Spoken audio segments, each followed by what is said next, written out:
Good afternoon. I'm John Lipsky. I'm the Vice Chair of the Bretton Woods Committee. And on behalf of my colleagues, members, and the board, everyone connected with the Bretton Woods Committee, we want to welcome you to this Spring Summit 2025. Now, my friend Austin Goolsbee, who's currently the president of the Chicago Federal Reserve Bank, has taken recently to saying it's hard to see forward because there's a lot of dust in the air. It seemed to me as of April 2nd, it's more like a sandstorm. So let's have a discussion with the managing director who has taken time out of this busy day and this busy week to share with us. So thank you. Thank you, John. Thank you very much. And of course, it is great to be with the Bretton Woods Committee and the friends of the Bretton Woods Committee.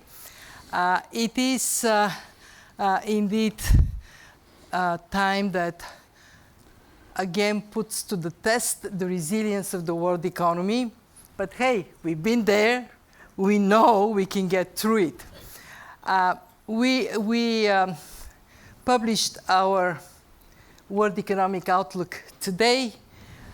For those who may have not seen it, just to give you a summary of it, we recognize that the uncertainty that has been created as a result of the sandstorm leads to revising downwards our growth projections for the world as a whole from 3.3 now to 2.8%. Please notice, this is not a prediction of recession.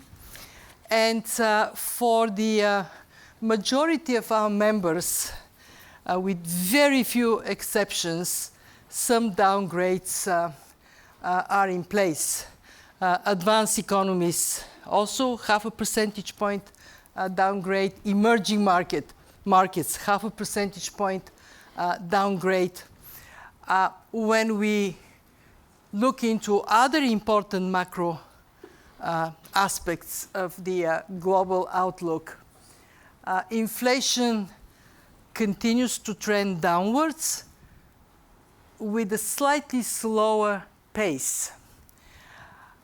Financial conditions have become somewhat tighter, but markets are functioning, and there is no disorderly anything that we should get truly very deeply, seriously concerned about.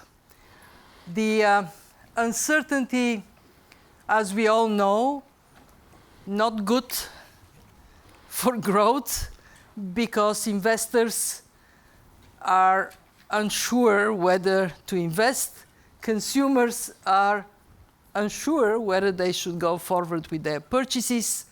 And that is what primarily causes the projected slowdown.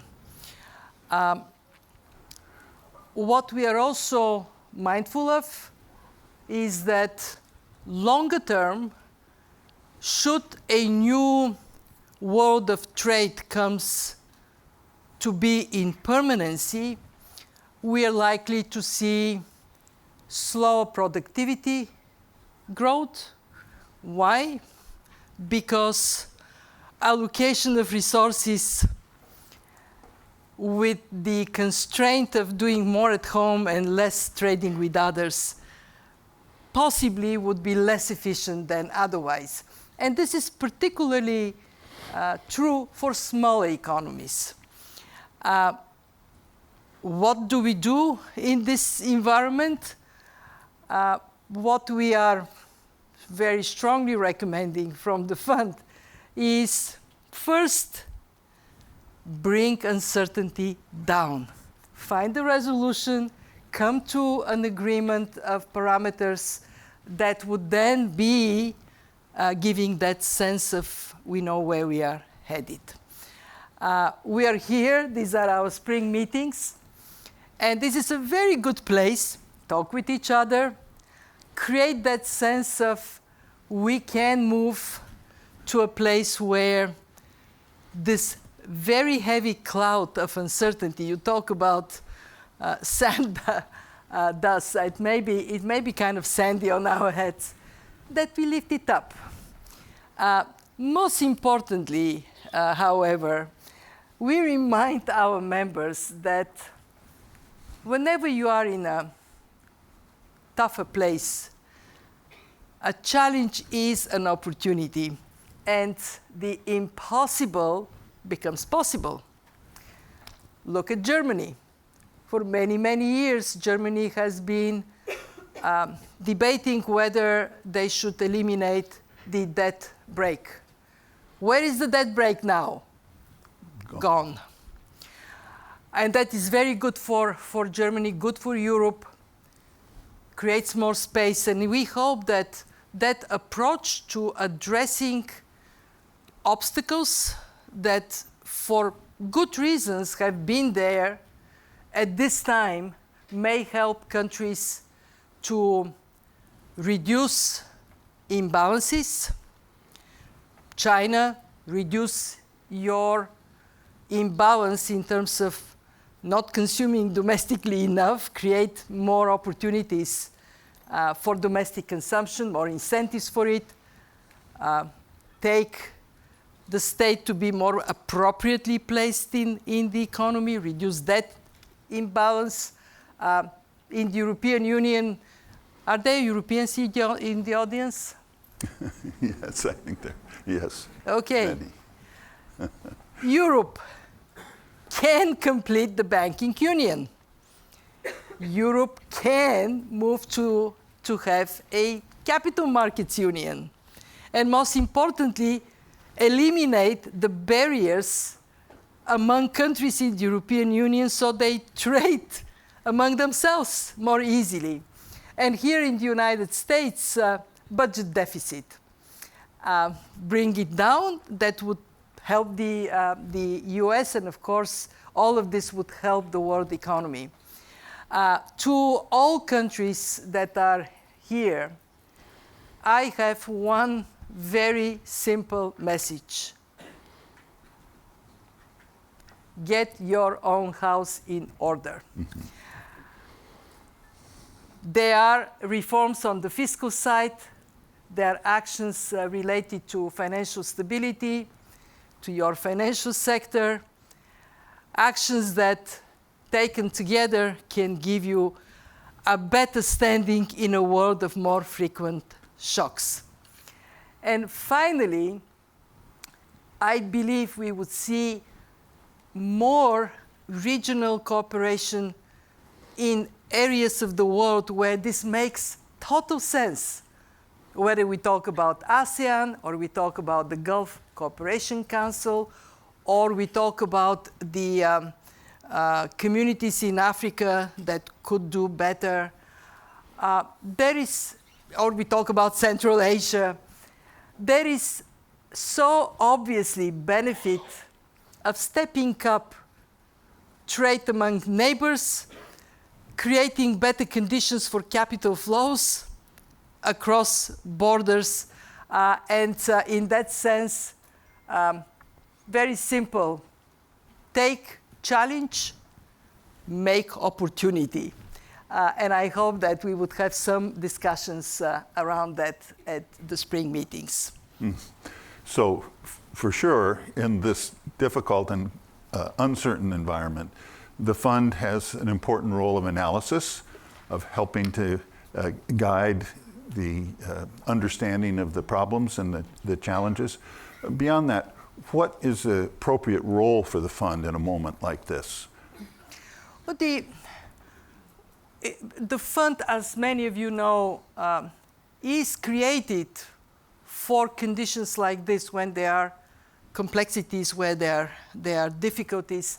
And what we contribute is threefold. First, we provide analysis that is objective, based on data from individual countries. We aggregate it and we offer it to the membership so they can see where the world is headed from one and the same place. Second, we translate this analysis into specific policy recommendations for individual countries. And what I can tell you, my colleagues and I are concentrated on is to move more of the capacity, the skills, the abilities of the fund to serve individual countries, because we are no more in a place where, as we were after COVID, everybody faced the same problem, everybody had to do the same thing. Monetary policy accommodation, fiscal policy accommodation, protect the most vulnerable. Different countries face different combination of challenges. For example, in some countries, there could be more the impact of a supply shock. And there is a risk that inflation may go up. In other places, there could be demand shock. The economy may be slowing even more as a result. So, and different countries are telling us, please, IMF, we love you dearly, but don't come with cookie cutter advice to us. And for this reason, John, you would see the fund very focused on what is our biggest contribution to our members: macroeconomic, financial stability, and how countries, what specifically countries can do to enhance it. 3, we are a financial institution. Actually, I look at the last years, almost 100 countries benefited from support from the fund. Right now, we have 48 programs. I spent the last week with our teams scanning the world to see where we are likely to have needs for the fund to step up financially. Either new programs or augmentation of existing programs. And what I can say is that we feel very strongly that we are not going to be helping our members if we are not also strongly defining conditionalities, not in a way of we are imposing on you, but in a way of, if you want to do better, let's see what are the actions you need to take on it. You might have heard me talking about Argentina. In Argentina, we have our largest program. So I look at Jeffrey. He has been there in a previous round. And this time is different. Why is it different?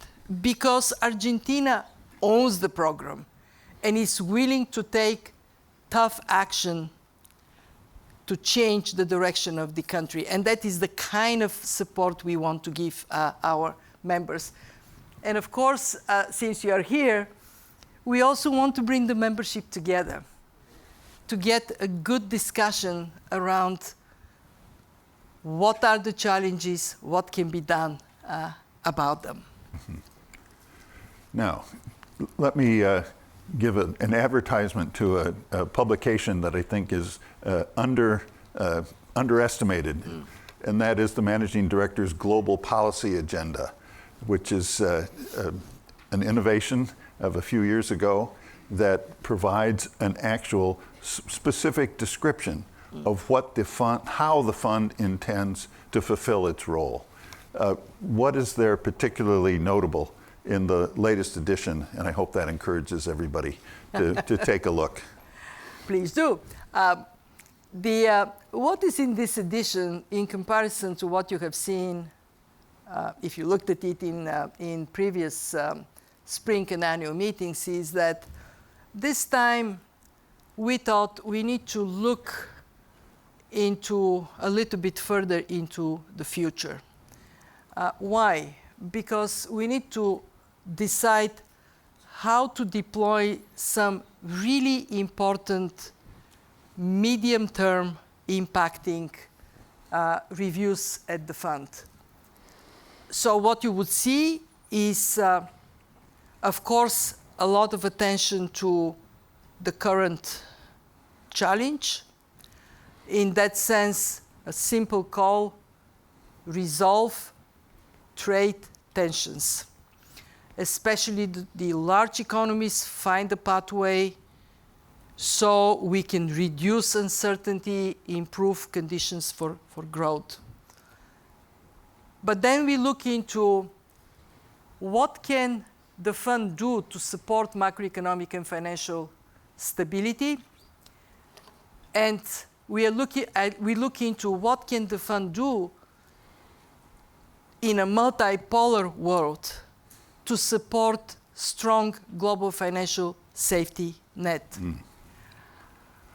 On macroeconomic financial stability, there are two reviews that would have significance for how we deploy the fund.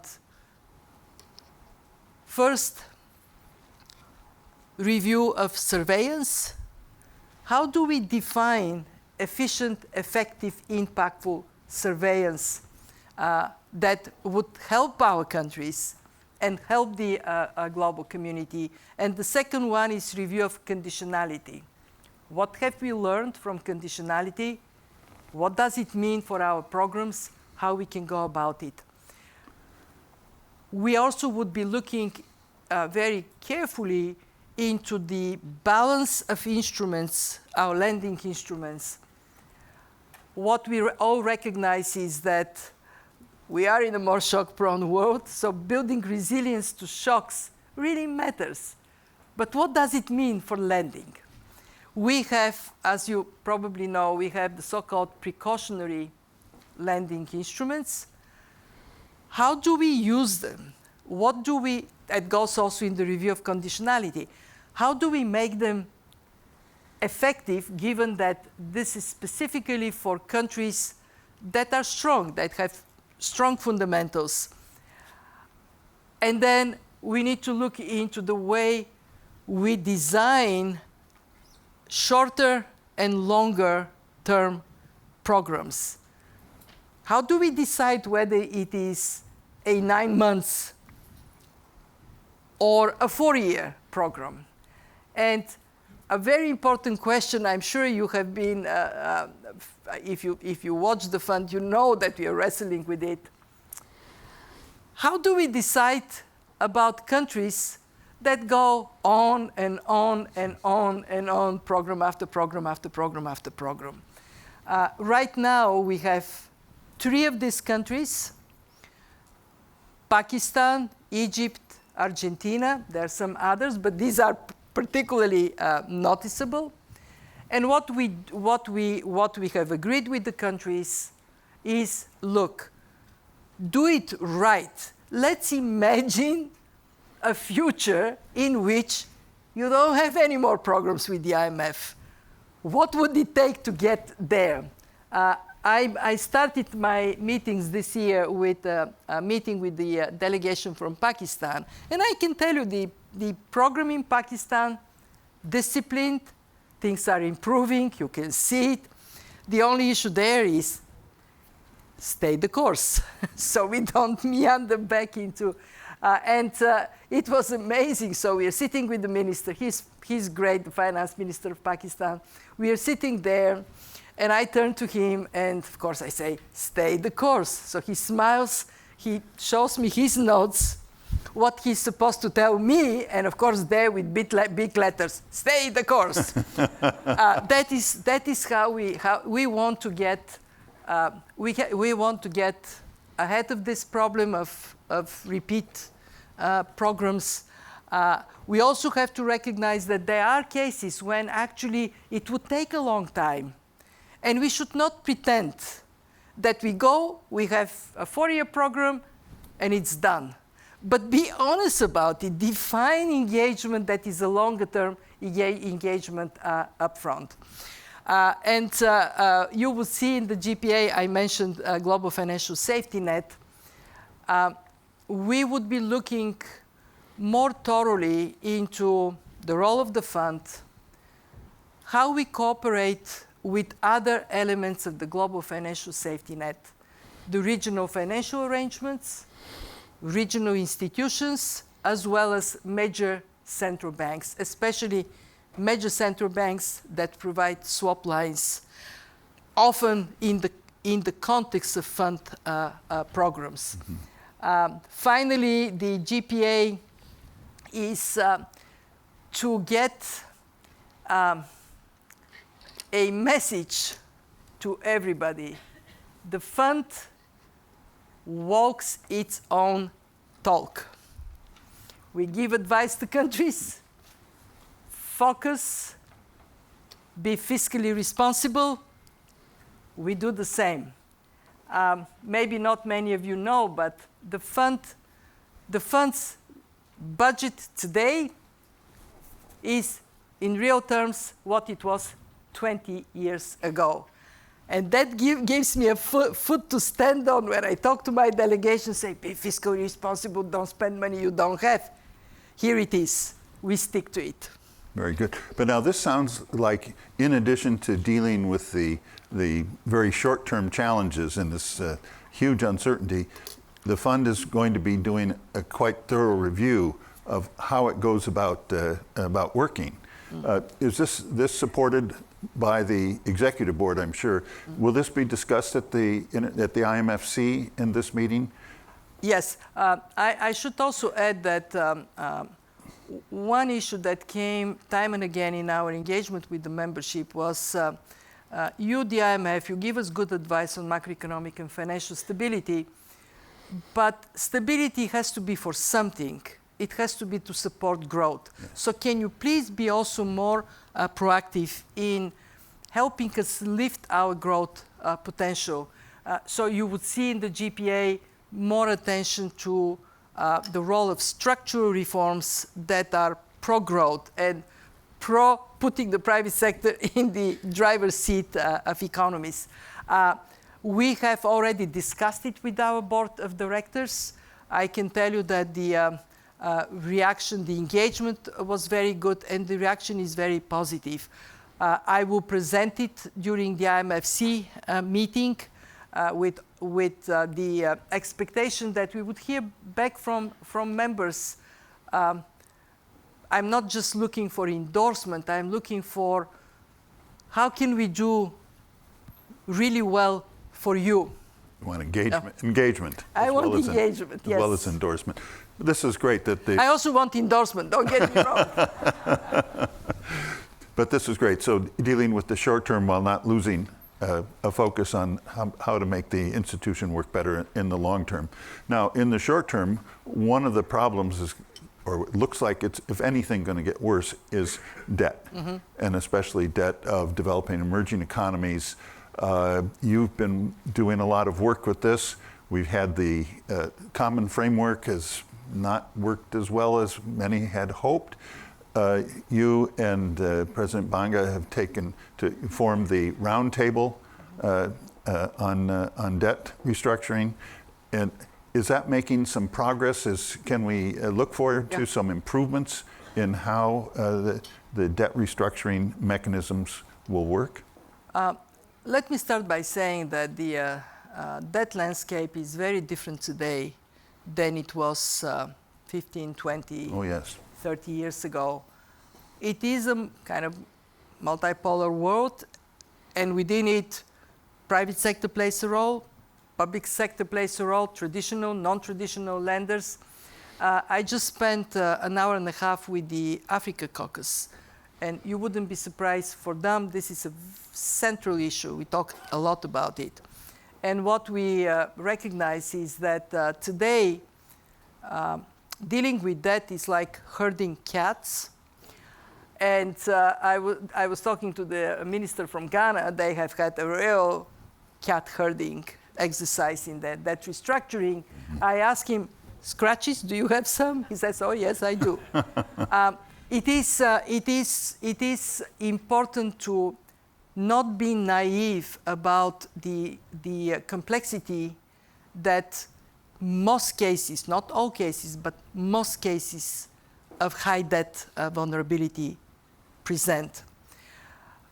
And this is why we created the Global Sovereign Debt Roundtable, because we realized that the common framework between the new and the traditional and new creditors and individual countries is not making the most important step of defining what is a good debt restructuring process, how we can go about it, and then bringing common view from public sector, from private sector, public, traditional, new, private sector institutions, and the debtor countries themselves.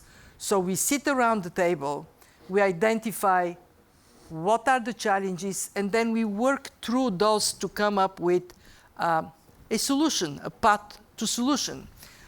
Tomorrow we are going to have the Global Sovereign Debt Roundtable. It is at ministerial level or leadership from the private sector. And I'm very pleased to preview.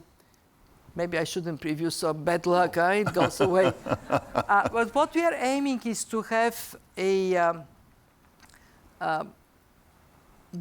guidebook on how to do it, how to define timeline, how to define steps, how to go through these steps.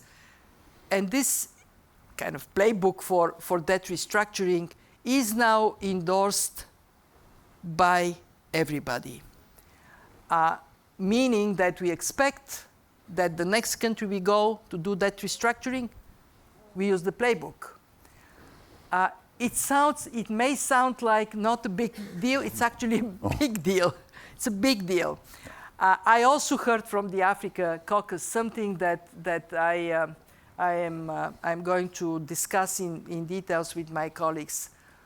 That yes, that's great, roundtable, playbook, but we, the countries, we expect you, the IMF, you to make sure that restructurings happen, that debt management is done properly. We look up to you. And I think we have to recognize that that means for us to be more active, to be more outspoken, so countries can say, you're doing what we expect you to do. There is a lot of unfinished work on debt transparency. And I think in this world in which we just entered a new period of turbulence, everybody is in a tougher place because we went from shock to shock to shock. But low-income countries, vulnerable middle-income countries, they have no policy space to speak of.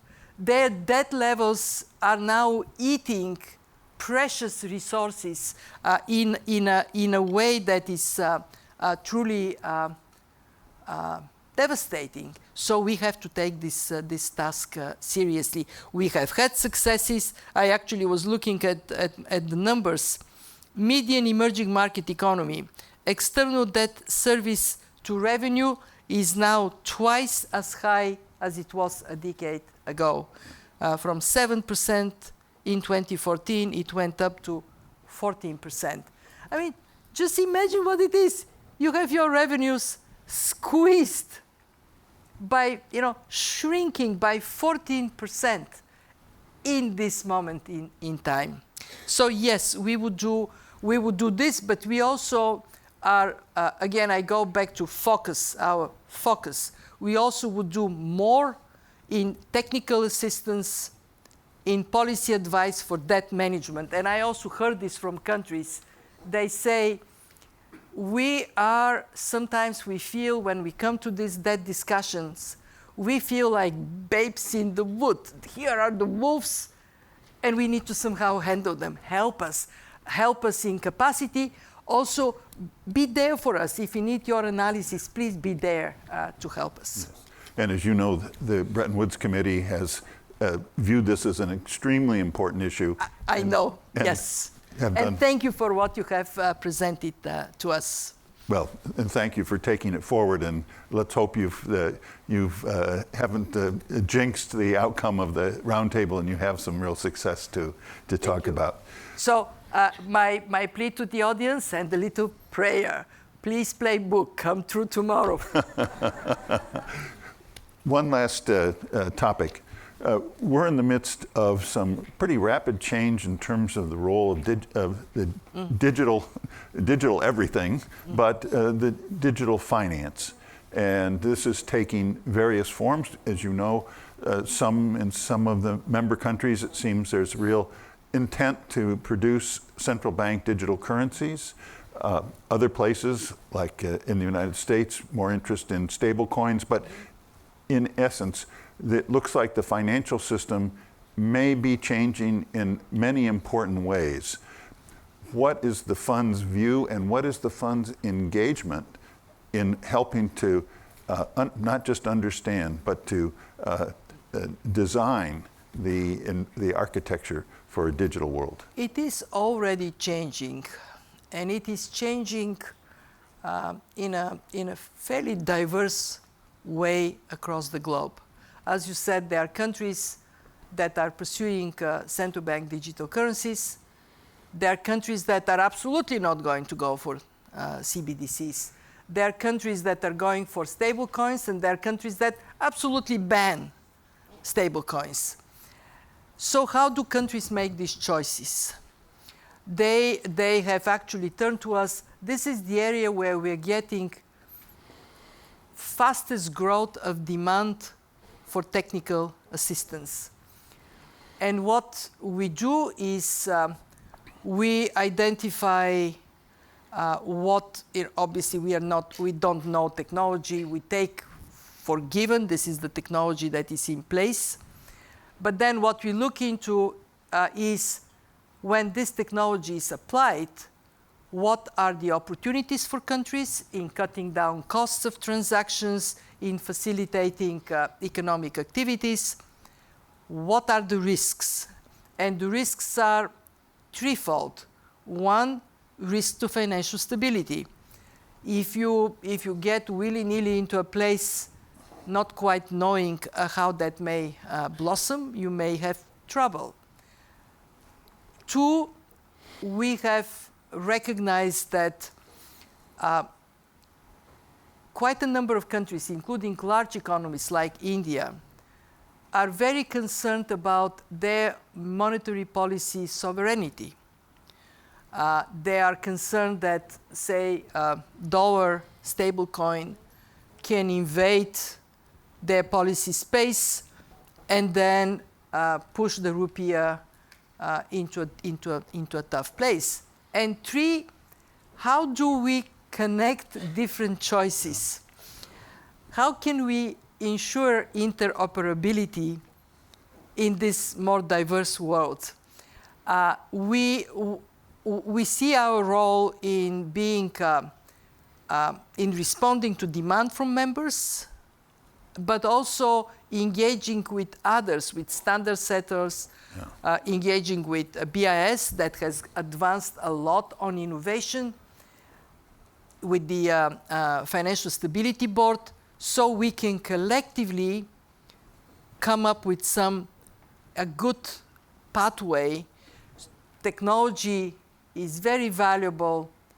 I think digital money is here. Even if we want to close this, genie is out.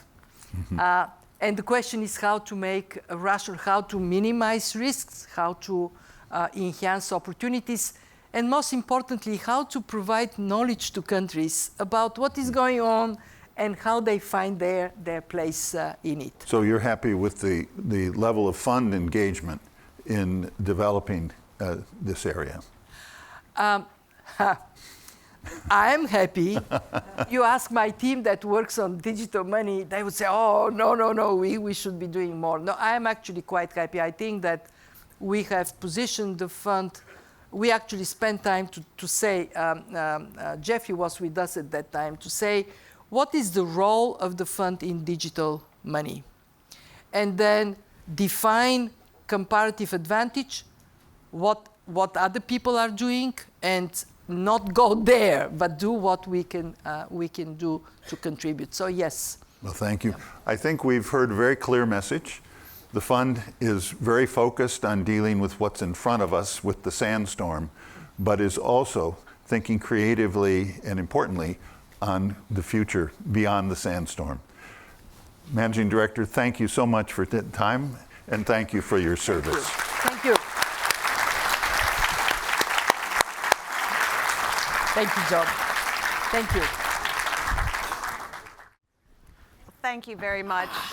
I'm Rebecca Patterson. I am on the board of the Bretton Woods Committee, and I'm absolutely delighted to be with you all today. And with the World Bank President, Ajay Banga, thank you so much for making time for us today. Thank you. I've been looking forward to this conversation. Oh, you'd like a hole in the head. Yeah. No, it's going to be great. Look, Kristalina Georgieva just told us that the world is slowing down, but there won't be a global recession. A few people this morning at other meetings I was at said maybe the U.S. will have a little recession, but we're not going to talk about the U.S. I want to talk about the countries you're focused on. And in the context of a slowing global economy, you wrote a piece at the beginning of this month in the Financial Times that I thought very clearly laid out your priorities, right? You're looking at energy security, you're looking at private sector investment, and importantly, looking at job creation. Not outsourcing jobs from places like the United States, but really organic job creation that's being created through organic growth in these countries. So I wanted to start out with that, just very high level. What are you doing? What is the World Bank doing to drive that growth agenda? How's it going? So, I mean, look, first of all, thanks for having me every year, and it's nice to see a number of familiar faces. I don't think that you should think of my jobs conversation in the context of changes in the world's global growth estimate. Because I started talking about jobs a year and a half ago. Mm-hmm. And so I want to disconnect the connection of today's volatility and uncertainty, which is the background of the discussion of people estimating whether there will be a recession or there'll be a slowdown. That's the background of that conversation. That's not where I'm coming from. I'm coming from the view that 1.2 billion young people are entering the global workforce. Whether they get a job or not, they're going to become eligible for a job in the coming 12 to 15 years. Currently, the same emerging market countries where these 1.2 billion are coming from are forecast to generate 420 million jobs. Now, forecasts are not destiny, and forecasts are made by economists like friends of mine in the audience. And I will tell you that I used to be an economist, or I'm a recovering economist. And if we make assumptions, and then we project the assumptions, and we sound like we know what we're doing. So don't assume that 420 is correct, but it's not 1.2 billion. There's a huge gap there.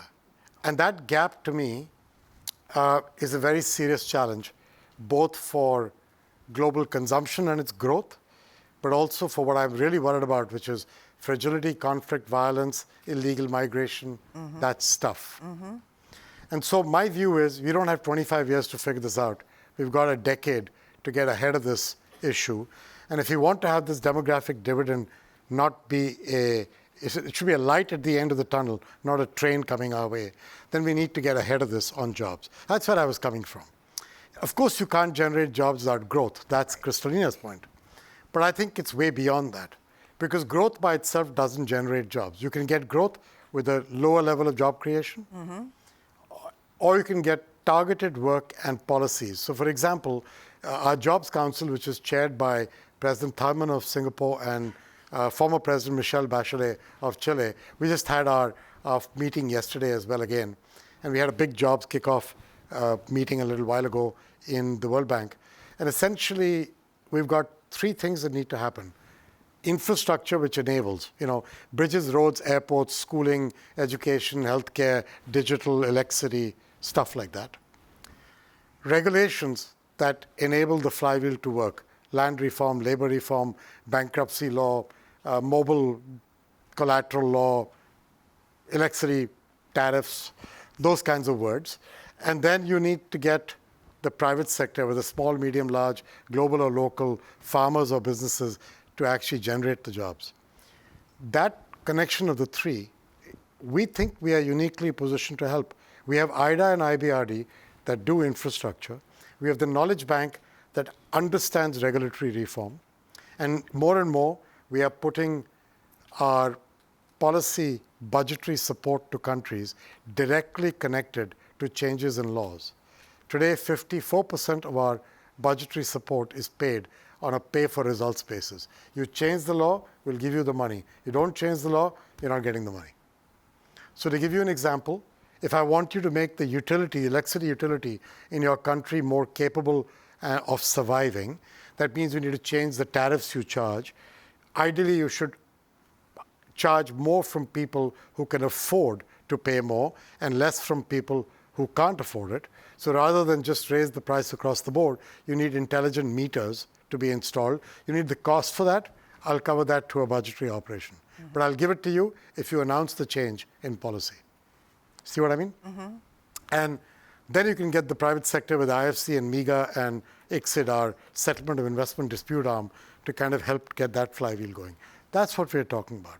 And we're talking about 5 sectors. And the 5 sectors we are discussing are sectors which do not require the outsourcing of OECD jobs into the developing world. And I've been saying this for the past years. The challenge of the old model of trade, which said, take a job from here and move it there, is a very challenging model. We need to think a little bit differently about this. And one of the ways we can think about it is these 5 sectors. What are the 5?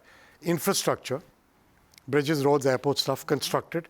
The construction, but the enablement. Second, agriculture as a business. Mm-hmm. If you want smallholder farmers to stop selling their land and becoming urban poor, then start thinking about their productivity with cooperatives, better access to fertilizer, seeds, crop insurance, that kind of stuff, markets, that space.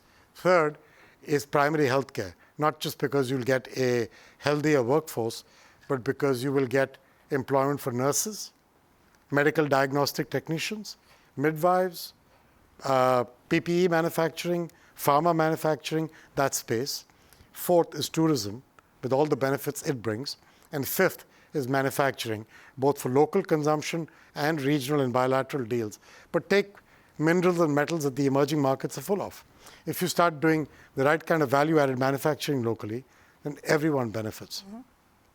These are not traditionally the way that the old method of growth in East Asia worked. And so it's a different way of doing it. And I just think it's worth paying attention to. So I said somebody asked me in the jobs session, what's your closing comment? And I said, listen, a friend of mine once said that poverty is a state of mind as much as it is a state of being. The being is the earning, the mind is the dignity of a job. Mm-hmm. A job is the best way to kill poverty. You don't get jobs by relying on governments alone. You need to get the private sector in the game. We have to understand how to play this flywheel the right way. And that's the effort I'm trying to make. And if we do this well, the private sector wins, governments win, MDBs win, but most importantly, young people win. Yeah. And I don't understand what the heck is wrong with that idea. There's nothing wrong with that idea. There's nothing wrong with that idea. That's the purpose. So what you laid out, though... It's a long way to explain. No, it's great. I appreciate you being comprehensive about it.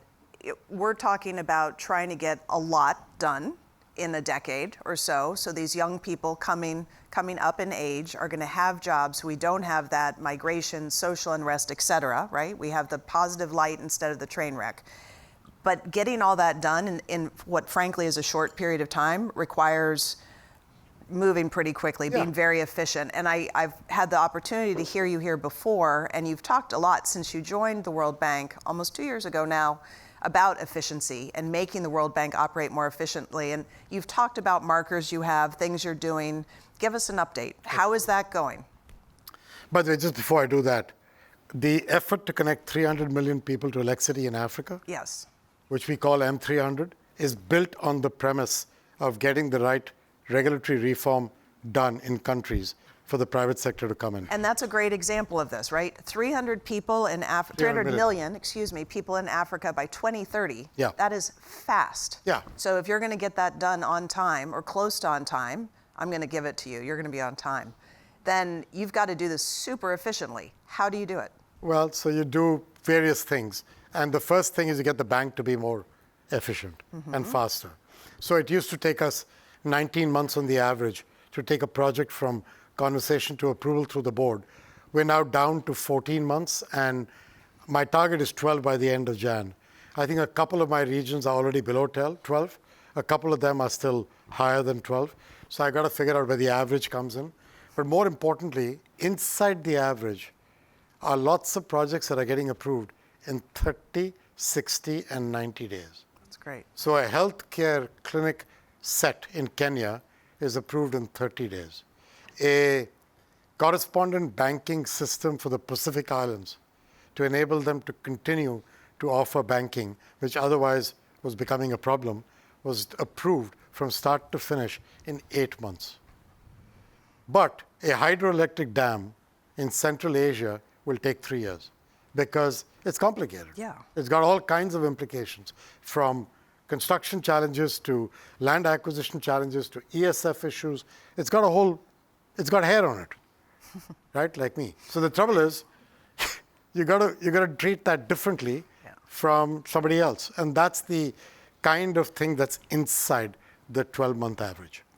The second thing we're doing is 40 countries now have a single country manager for the World Bank Group.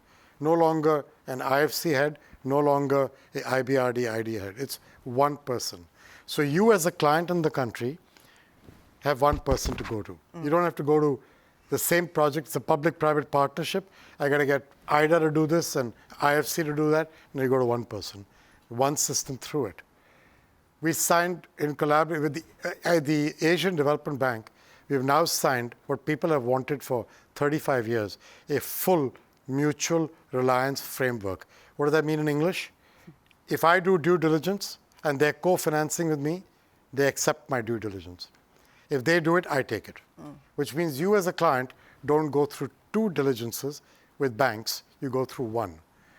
That kind of stuff, a digital platform in which all the MDBs now put their projects and we co-finance off it as compared to I source it, then I take it to him and then to her and make that 3 times for the client. That's now one platform. 170 projects are in it. $14 billion of financing has already happened. All this is in the last 8 to 10 months. Similarly, we've raised about $100 billion through capital adequacy measures, loan to equity ratio, hybrid capital, portfolio guarantees, that kind of stuff. That to me is interesting, but it's over a decade, so who cares? The more interesting parts are the speed and the working better across the group. What I'm now trying to get to is to get the corporate scorecard completely ready. We committed to go from 155 items to 22. We've gone from how many projects and how many dollars financed to how many people got a better job because of a skilling institute we set up. Not only that, you can go on the website, you can click on each of these, and you can click your way down to the individual project. And I know that's going to get us into trouble because I won't always meet what I thought we would do. But I think sunlight is my best friend. Sunlight's a disinfectant. And so hiding stuff is not what I want to do. I'd rather have it out there and say, here's what's working, here's what's not, and we're not doing fine on all 22, we're doing fine on 11 of them, and that's fine. And trying to get our system to be cohesive, simple, and transparent is what that efficiency is all about. I think there's some advanced economies who would like to hire you out. Efficiency. Like a hole in the head. So, I do this for 5 years, and I'm going to be sitting on that side of the chair. So I want to pivot and talk about another priority of yours that you wrote about in the Financial Times article, which was energy security. And it feels like there's a bit of a shift in thinking, a shift in focus going on with the Mission 300 project, and also kind of a review, if you will, of the bank's energy financing policy, including reviewing nuclear as an energy source. Talk to us a little bit about that. Where are we going with nuclear? Where are we going with the project, bigger picture? So, I mean, you've probably heard me speak at civil society town halls and earlier about the importance of gas as a transition fuel. Of the 5% of our annual financing that goes into energy, 1% has gone to gas, 4% has gone to every other form of mostly renewable energy, geothermal, hydroelectric, solar, and wind. Nothing to nuclear for 60 years now. My belief is that all the old calculations of electricity requirement and the ability to deliver those with that mix of energy mix is not going to work, because AI is going to change everything by a factor of who knows what multiple. And so in June last year, or July last year, I asked the IAEA chief, Rafael Grossi, to come across to the World Bank to speak to our board about the possibility of us reconsidering nuclear financing. And we did a preliminary strategy conversation with the board. As you can imagine, it was a fairly divided conversation. Some countries were very supportive. Others thought that I was completely crazy. And others were like, let's see what happens when he finishes with this. Completely understandable. Fast forward, I met a number of people in different parliamentary systems. One of them, I think, is coming here to speak. You've got French coming in a little while. I met French. I met people in the US Congress. I met people in Europe with the European commissioners and in the European parliaments. I met people in Africa and Asia. And everybody indicated a level of interest in the topic of nuclear, in addition to gas as the transition fuel. So I kind of came back and said, I think I'm on the right side of this. And I'd like to find a way to get us to be a constructive partner in this. Now, that doesn't mean I can see the World Bank going out tomorrow morning and financing a $50 billion nuclear plant in some country, because we know whatever be the estimate, it's going to take twice the time and twice the cost, a bit like your apartment renovation. Right? Whatever estimate your contractor gives you, good luck with that. It's twice the amount and twice the time. And if somebody has a contractor as a family member, I apologize, right? But that's been my experience in the last 15 years. And so nuclear is a bit like that. So I don't know that's what I want to do. But can I help with extending the life of existing plants? Can I go with the IAEA on missions to help do that? Can I begin to look at small modular reactors and try and figure out how do we get from here to there? Meaning everybody's talking about this technology as the thing that will come, but nobody's seen it come yet. And so could we be the catalyst that helps in some way to help with the IAEA to create standards, to focus on one or two versions compared to the other two?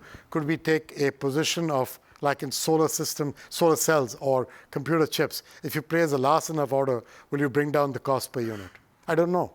Or Operation Warp Speed, when COVID happened, and the fact that the US government came back to support the idea for Pfizer, Moderna, and J&J to go out there and produce the vaccine. We've got to start thinking like that, because otherwise we're waiting for Godot, and I ain't waiting for Godot. So that's what I'm trying to get into with nuclear. I don't know that I have all the answers yet. In June, we're going to go back to the board with a discussion on the full nuclear piece, the full gas piece, the full renewable energy, and talk about this as a way to help with transitions, but also as a way to enable access to affordable energy across the world. We cannot have 600 million people in Africa without electricity and then tell them, you've got to wait for solar and wind to come your way, because we all know you need baseload. And baseload will come from geothermal, hydro, gas, or nuclear. That's the 4 ways to get baseload. There is no other way. And, that's what I'm working on. So you mentioned AI, and we're in a digital economy increasingly. Kristalina and John talked about this a little bit in the prior session. You need electricity to get AI going. I'm going to give the mic back to John. He'd be great. How are you thinking about AI? What lessons from MasterCard are you bringing to your seat today as you think about these economies? We know it's going to unlock so much opportunity. Yeah. At the same time, I was speaking to someone last night who's at one of the big LLM companies saying he's really worried in the next 2 or 3 years we're going to have major job displacement. So how do we incorporate that conversation with countries that are still struggling to get electricity? How does it all come together? I think the job displacement issue, that's more here. Developed world conversation. And I think it has something to do with professional service jobs before anything else, which is a interesting problem and a serious problem, but that's not my area of expertise. Although I could, if I'm not the World Bank president, it is my area of expertise from my prior life, but not an appropriate conversation for me here. For me, it's the emerging markets I'm concerned with. And I'll tell you my concern there and the positive. The concern is that big AI requires 4 things. Computing power, lots of it. Electricity, a heck of a lot of it. Data, lots of it, the more the better, kept in its simplest form so it can be manipulated properly with safety, privacy, and security guaranteed. That's a lot of ifs. And then the 4th item is you need people who understand how to manipulate that to create the algorithms and capacity to create the predictive power of AI. I don't know too many emerging markets that have those 4 things, right? And then I have the concern that data tends to be seen very quickly as a national security item. And so the cross-border transshipment of large quantities of data of your citizenry, the more you do it and the more you combine it with others, the more the predictive power of the data. But now you are getting into lots of nationalism and lots of national security challenges with the data. So I don't know how easy this will be in the coming 5-6 years. That's the first part. That's big AI. Small AI, which is, to my mind, can I use data about soil testing patterns in a country to build fertilizers that are appropriate for the different regions of that country? So we give nitrogenous fertilizer where it's needed and phosphatic where it's needed. That I could see as a really cool thing. Right. Can I use that same kind of AI to help with crop insurance in that country? Possibly.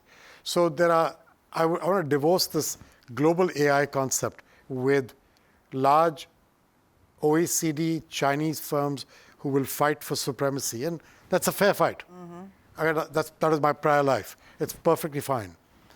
But I've got to be careful whether that will really work for the emerging markets or whether small AI is a better bet for the World Bank to help get them used to the idea of the power of this information to change their daily lives and impact those jobs that I want to create, as compared to worrying about the negative spin around the other 4 ideas. And so that's where I'm going. Now, it's early days in our thinking, but that's kind of where we are. So using AI to make the World Bank itself more efficient. Oh, that work is already right. happening. I mean, we're doing stuff with AI currently. We do things from, in Brazil, we used AI to work on tracking and figuring out fraud in government procurement systems. That stuff's already going on.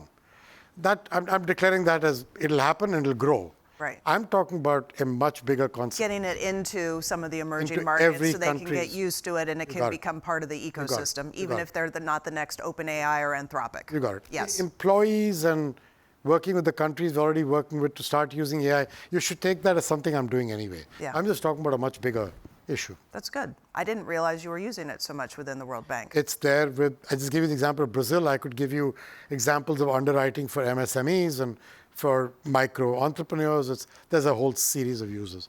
Now, on a scale of 0 to 10, I think we're at 3 on 10 or 2 on 10. But I'm kind of, if you get to 6, I'll move the bar. So we go back to 3. So that's just. Okay. So That's how I work. So we're in a world today where advanced economies in particular have very limited fiscal space. We're seeing foreign aid cut by some countries, including here in the United States. So the World Bank getting support from the private sector becomes all the more important. We were here in October, and we had the pleasure of having Shriti Videra from the Private Sector Investment Lab come speak with us. And there was a lot of great rhetoric. I would love to get a progress report from you. Sure. What are we seeing actually happen? Sure. So just to be clear, I actually don't think the private sector importance has anything to do with the reduced aid. I think the aid amount is a pimple on a dimple on an ant's left cheek compared to what is required for development to actually happen. You can look at anybody's estimates of anything, and it's trillions a year.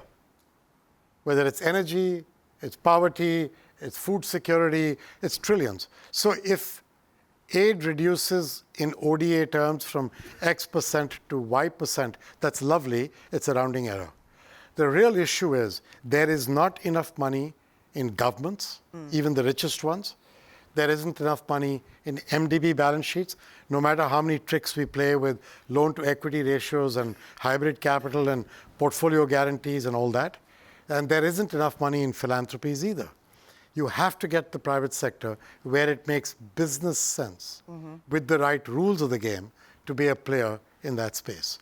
That's the logic of the private sector lab. And it predates all this current circumstance of aid. Yeah. The lab's got 5 work streams, which came out from the conversations. The first one was, if I don't have regulatory policy certainty, I'm not taking my money to that country. I'm going to take my marbles and play elsewhere. That I already spoke to. That's what 300 million mission is all about. We're doing this. That's where the pay for our results with our 50-odd% of our DPO money is. That's all connected to that idea. The second one was, even if I do that, I need political risk insurance. We used to do insurance in different parts of the bank. We put it together under MIGA. We are simplifying its structure, making it easier to access. We're already up 30% compared to last year. The stuff has all been put together. Getting it put together was an interesting experience in an institution like the World Bank, but we got it done. And now we're in the process of figuring out simplified due diligence, simplified ESF, simplified processes. My ambition is at least doubling, if not trebling, the insurance business by 2030. The third thing was, would you be willing to take us, junior equity, first loss, to get projects in the emerging markets that may not meet the exact standard of return for the private sector, but are close enough to get pushed over the edge? And that sounds like a great idea in terms of catalyzing private investment. The problem is, if we actually book the loss, at some point, I have to go back to my shareholders to get capital, and that's not a pleasant experience. So I'm trying to figure out a way to avoid the unpleasantness of that while getting to first loss. And we've created a fund called the Frontier Opportunities Fund. Started off with 100 million of our own retained earnings in IFC. But now we're out there shopping it to philanthropies and others to join us so we can create the catalytic capital in first loss terms that needs to be going in to get this work done. We don't need trillions. We need a couple of $1 billion because the multiplier effect is very large of that catalytic capital. The fourth item was, can you help with foreign exchange? And foreign exchange is the holy grail. If you're investing in Indonesia and it's a 30-year project and you're going to be having a 30-year exposure to the Indonesian rupiah, that's complicated. Yeah. By the way, a 30-year exposure to the euro is pretty complicated too. And these days, it's to the US dollar as well. It's pretty complicated too. So I just think that believing that you can get a 30-year hedge is not going to happen. So what I'm trying to do there is increase our local currency mobilization by doing swaps with local banks for their and local corporates for their currency availability, and then using that to fund projects. And so it's all local currency. It's all happening. And the IFC is now almost 40% of its financing is local currency. It was 20-odd% a little while ago. I won't get to 80 by doing this. I've got to find other tricks of the trade to get past that. And then the last item, to me, is the most exciting. And that's what Doug Peterson, whom some of you know used to run S&P till recently, he's leading that for us, is that can we create an asset class in some of these things, in infrastructure, in water, in things like that. You see, the whole issue with, I know we run out of time, but I'm going to finish this. The whole issue is this thing of trillions from the billions out of the pipe dream, because the trillions are sitting with pension funds and asset managers. Pension fund CIOs don't invest money project by project. The way they look at their book is, can you get me, if I go to a pension fund and say, hey, CPP, whatever it's called, Canadian Pension Plan, if you are interested in exposure to water, I could give you loans. And then I give him 20 loans, in 18 countries, 20 million here, 100 million there, 15 million there, bespoke agreements. He's going to say, go away and come back when you grow up. But if you package it together with standardized loans, with a rating agency wrapper on it that says this package put together is B+ paper, and you can buy it at 94 cents the dollar. Now they'll say, this fits in my risk-return matrix in the following way. That's how the mortgage market got built in the US. It's what we need to do with this class. That's what we're working on. It's the hardest item. It's the biggest pot of gold at the end of the rainbow. And thank God, as Doug is driving it for us, along with BlackRock and a few asset managers and pension funds, and we'll see where we go. But that's the work going on. All 5 items are tangible. There's work in progress. There's actual outcomes. And that last one, probability you get there during your tenure? Pretty high. More than 50? Yeah. Okay, I'll take that. Yeah. Listen, thank you so much for your time, always, your candor. I'm excited to go on your website and check all your metrics. But we really... Don't write me complaints. I get enough as it is. Thank you so much, President. Thanks. Ajay. So it's a great pleasure to be here and welcome you all here today as chair of the Bretton Woods Committee. Thank you. We have a great panel today to focus on harnessing innovation, both financial innovation and artificial intelligence innovation for economic growth. I have 4 very distinguished panelists to help us explore those issues.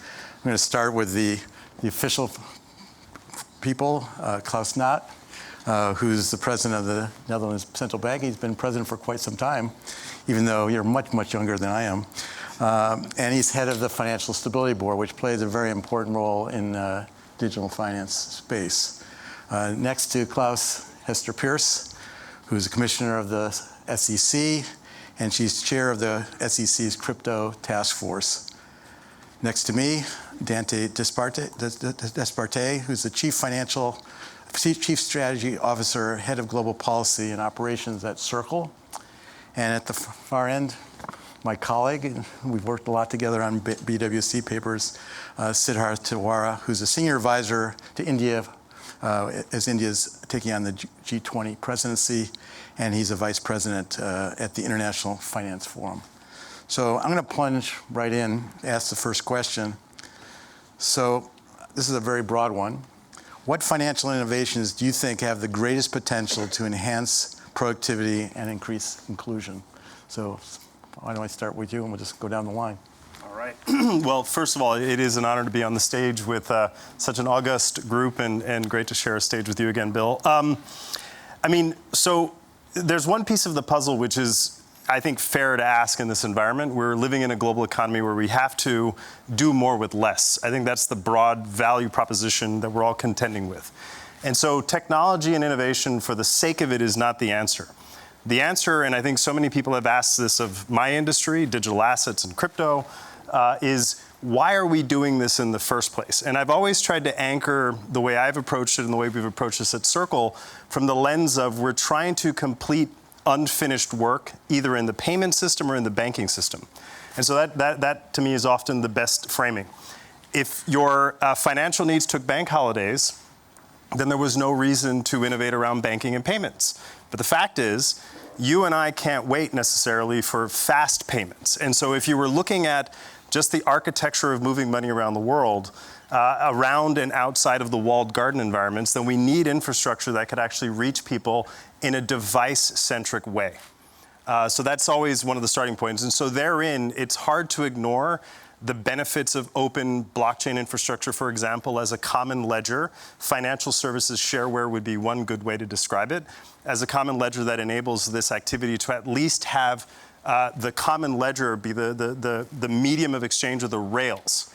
The second piece of technology is obviously mobile wallet infrastructure. If you were designing M-Pesa for the 21st century, you would probably turn to open financial infrastructure at the wallet level, because in the end, that is also the end point for the activity itself. And then the last piece of the puzzle, in some ways, is cryptography is the long form of the term crypto.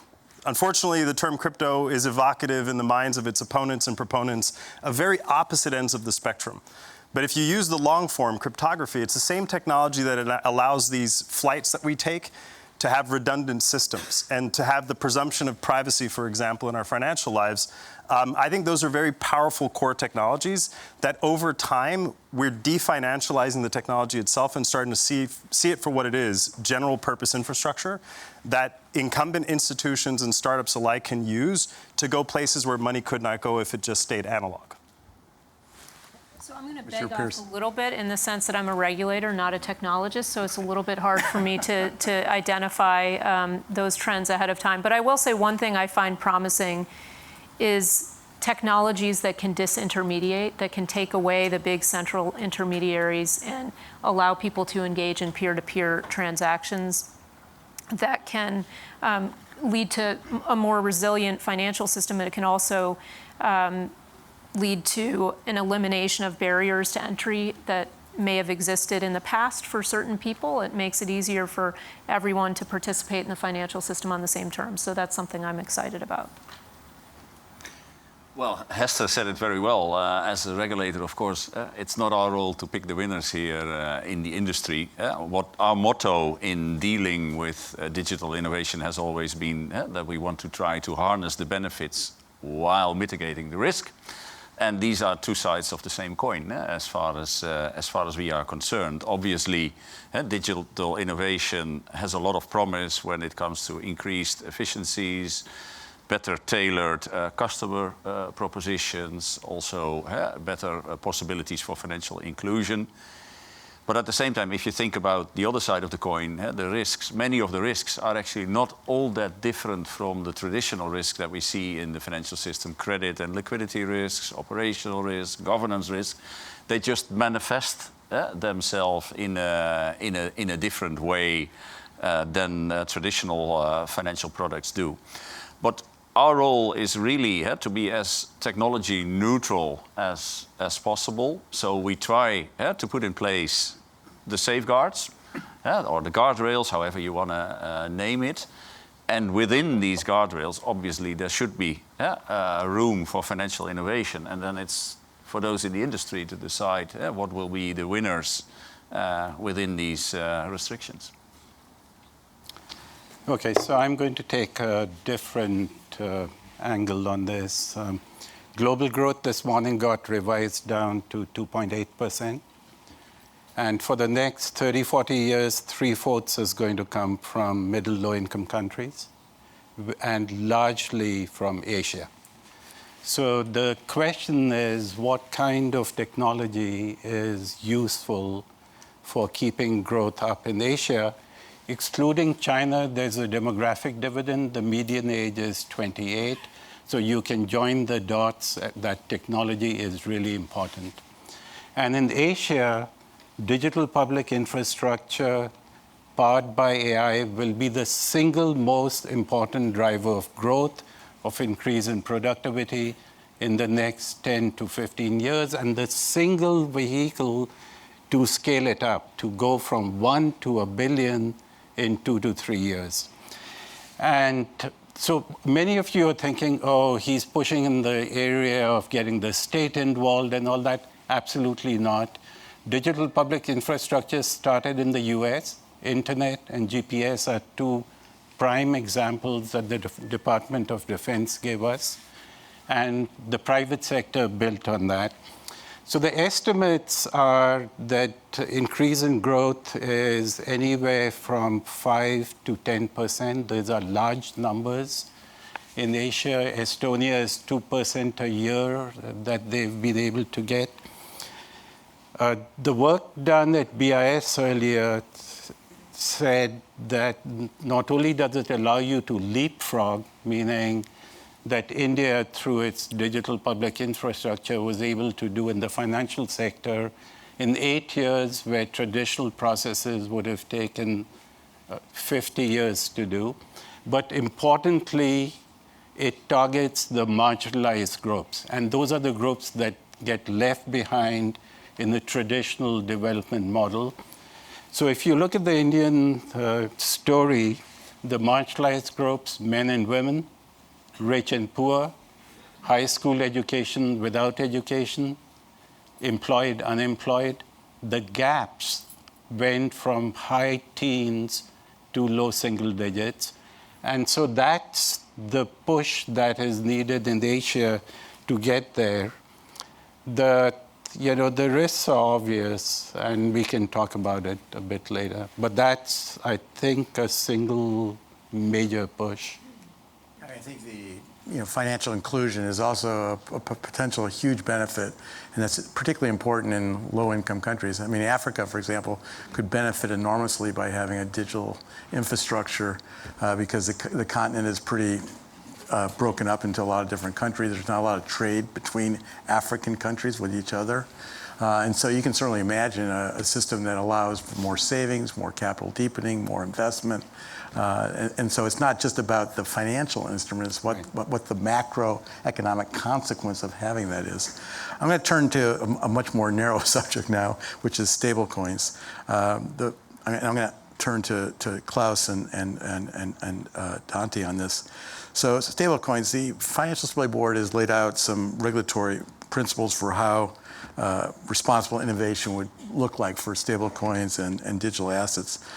So I'd like you to assess, like, from your perspective, Klaas, how do things stand? Do you feel like enough progress has been made in sort of spelling out what good looks like?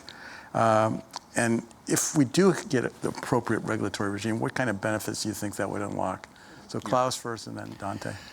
Okay, well, first, let's take a step back. I think it was in 2023 when we came out with two sets of recommendations, actually one for crypto assets and crypto markets, and one for global stablecoin arrangements. And one of the reasons why we felt that the time was ripe to come forward with these recommendations was that we saw that the potential for systemic risk in the crypto space became larger, in the sense that not only did the sector itself grow larger, but also the interconnectedness with the traditional financial system became more manifest, taking on leverage, for instance, which is always something that we are very watchful of at the Financial Stability Board.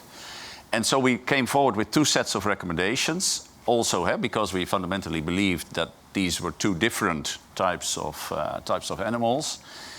And when it comes to stablecoins, obviously one important difference with other crypto assets, if I may use that term, is that there is this stabilization mechanism. There are rules around redemptions, and there is typically a slightly different governance surrounding the stablecoin. So we came up with these requirements in 2023. They are, of course, recommendations. We don't issue regulations, we issue recommendations.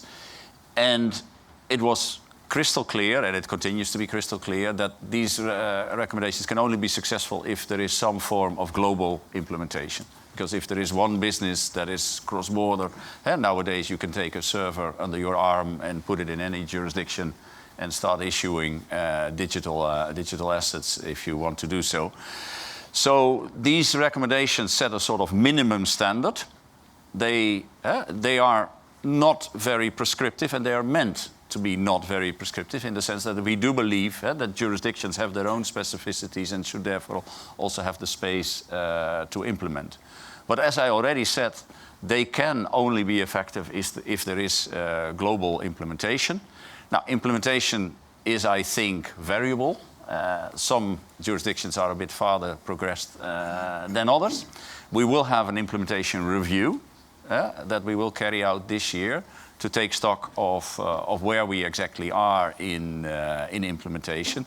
But it's clear that stablecoins, they warrant our attention, because compared to other crypto assets, they fulfill potentially more roles, more money-like roles, as a means of payment, also as a store of value. They have a higher pretense, already in the name stablecoin. I think there is stability in there is money in there, which I think sits aside from other crypto assets. So we will have to watch how far progressed our individual members are with respect to implementation. But it is crystal clear that we need global implementation, and we need also global cooperation, information exchange, etc. I think it's fair to say the U.S. has probably lagged behind, and that's sort of important given that most stable coins are actually denominated in dollars. Well, recommendation number one is actually that there is clarity about which regulator is responsible for what part, and I believe that this is currently being filled out in the U.S., right? I mean, finally, right? Well, that's your word. Dante. Yeah. Well, first of all, it's probably useful for the audience to define what it is and why it is. So, if you think about the vast majority of the world's payment systems innovations are really messaging innovations, instructing which balance sheet to debit and credit. And along comes the stablecoin, which Klaas and others are right in having looked at it with skepticism over the last many years. And the global regulatory conversations I partly feel to blame for with a small stealth mode startup called Libra. That never launched, but nonetheless really catalyzed a lot of the global regulatory reactions to it.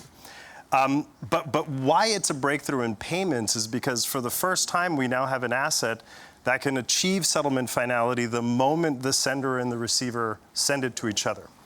And so therein lies, frankly, I think it's the purpose, the why do these things exist in the first place. They were also trying to solve, quote, crypto's original sin, which was buyers and spenders remorse. That if Bitcoin were to emerge and the Bitcoin blockchain was to emerge as a payment system or electronic money on the internet, its mathematical scarcity created a problem. And that problem was that the second you went and bought a bunch of pizza with your Bitcoin and you realized the next day you bought $80,000 worth of pizza for yourself and your 15 friends, wasn't a great use of what is today being akin to digital gold.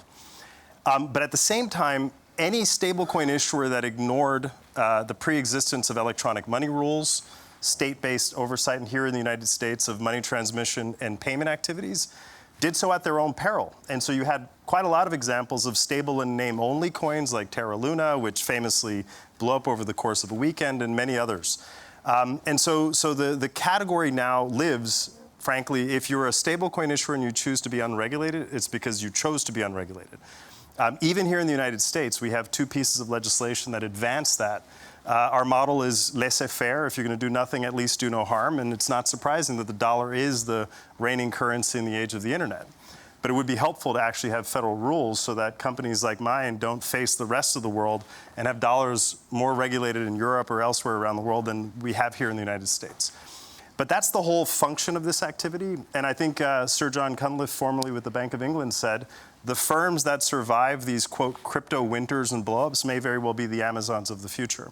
And I think part of what we all should push for is that future is much more distributed. Ajay Banga said recently at the Economic Club that people are everywhere, but opportunity is not evenly distributed. For the first time, these technologies actually allow us to envision a much more competitive and participatory financial system than the one we have today. And I think for that alone, we ought to encourage the innovation from an opportunity-based lens rather than a risk-based lens.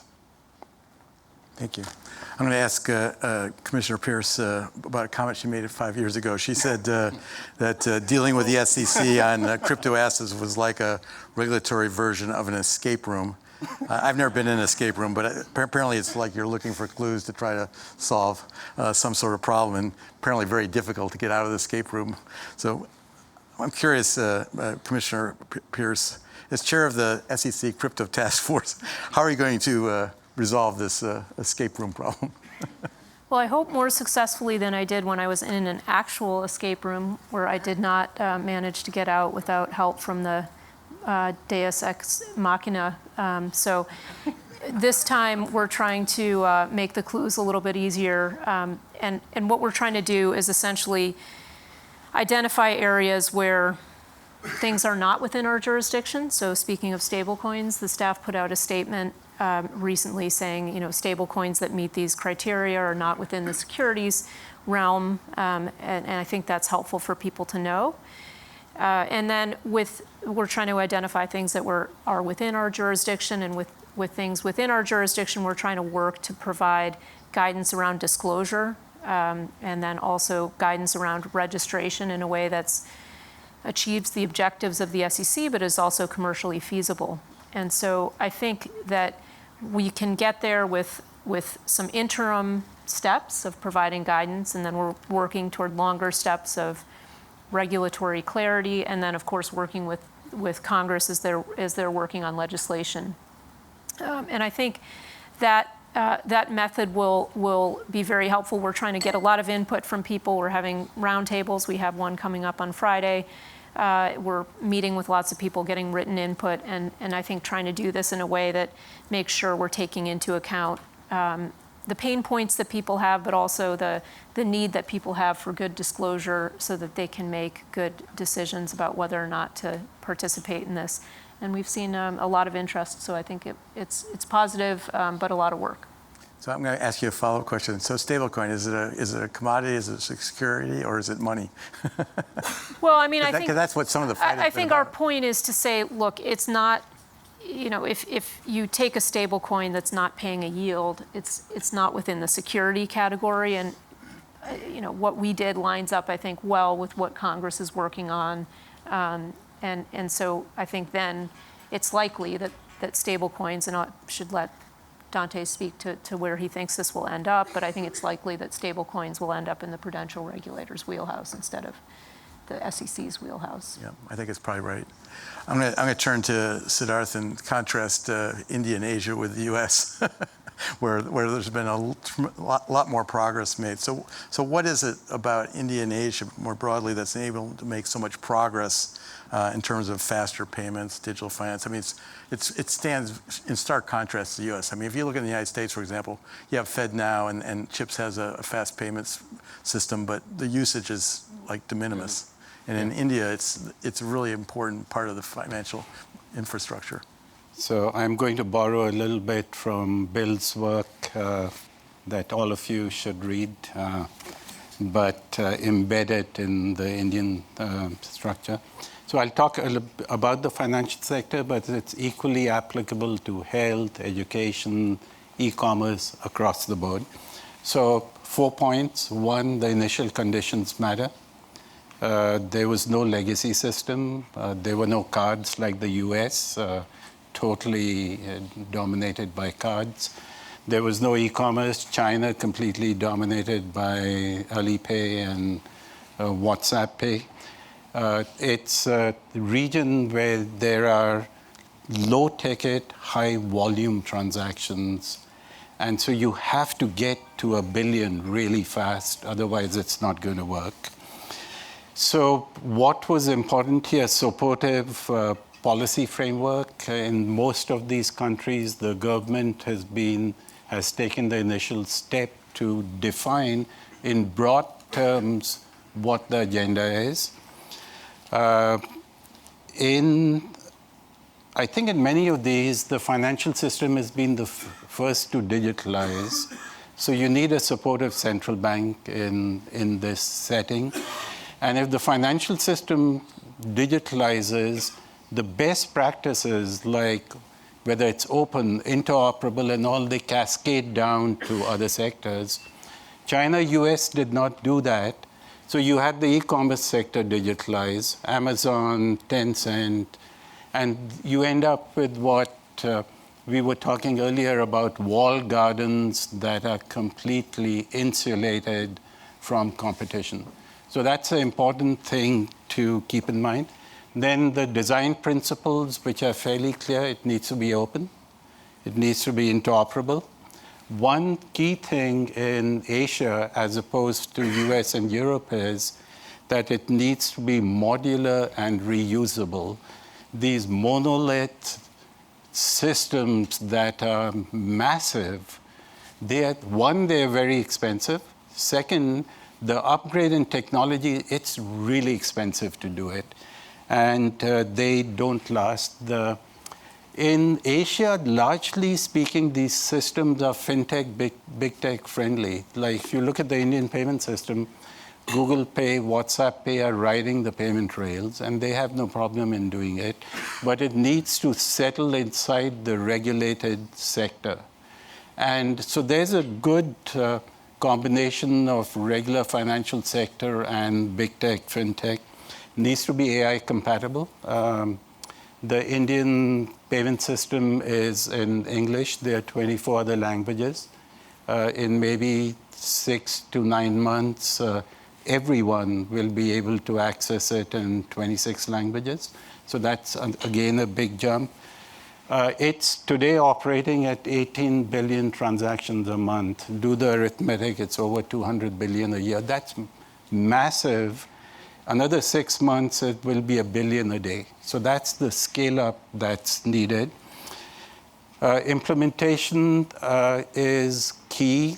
If you take this system and you globalize it, there are about 100 countries that will not be able to do it because they don't have the capacity to maintain a sophisticated technological system. So I think in the next 6 to 9 months, and this is some of the work that will come out of the Bretton Woods Committee, you will see a rapid move to a cloud-based digital public infrastructure as a service. When I look around this room, I mean, half the people are my age.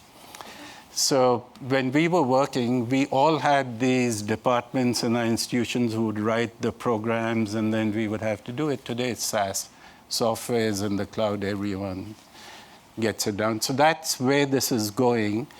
And that allows you to scale it up to Africa, where every country doesn't have to redo their architecture. So implementation will be a big part of this. So do you see India, sort of selling this as an export service, as a service to other countries? Because they developed the platform, they developed the technology. So many countries in Asia have tried it. India has tried it. China has tried it. It is very difficult to sell the identity slab of this architecture. So in this architecture, you have identity, you have payments, and then you have data. So that's sort of the 3 levels. Identity is very difficult to sell because they are very fearful. Privacy issue. Yeah. And they're fearful that it is transmitting information to India. And so in that sense, putting it in the cloud will solve it because the cloud companies are willing to give the encryption key to the country that's using it.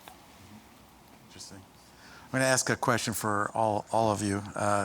So the paper that Siddharth mentioned was on cross-border payments, and I think we view that as a very attractive use case for this technology because cross-border payments, especially for remittances, are extraordinarily expensive, and they're actually very slow as well.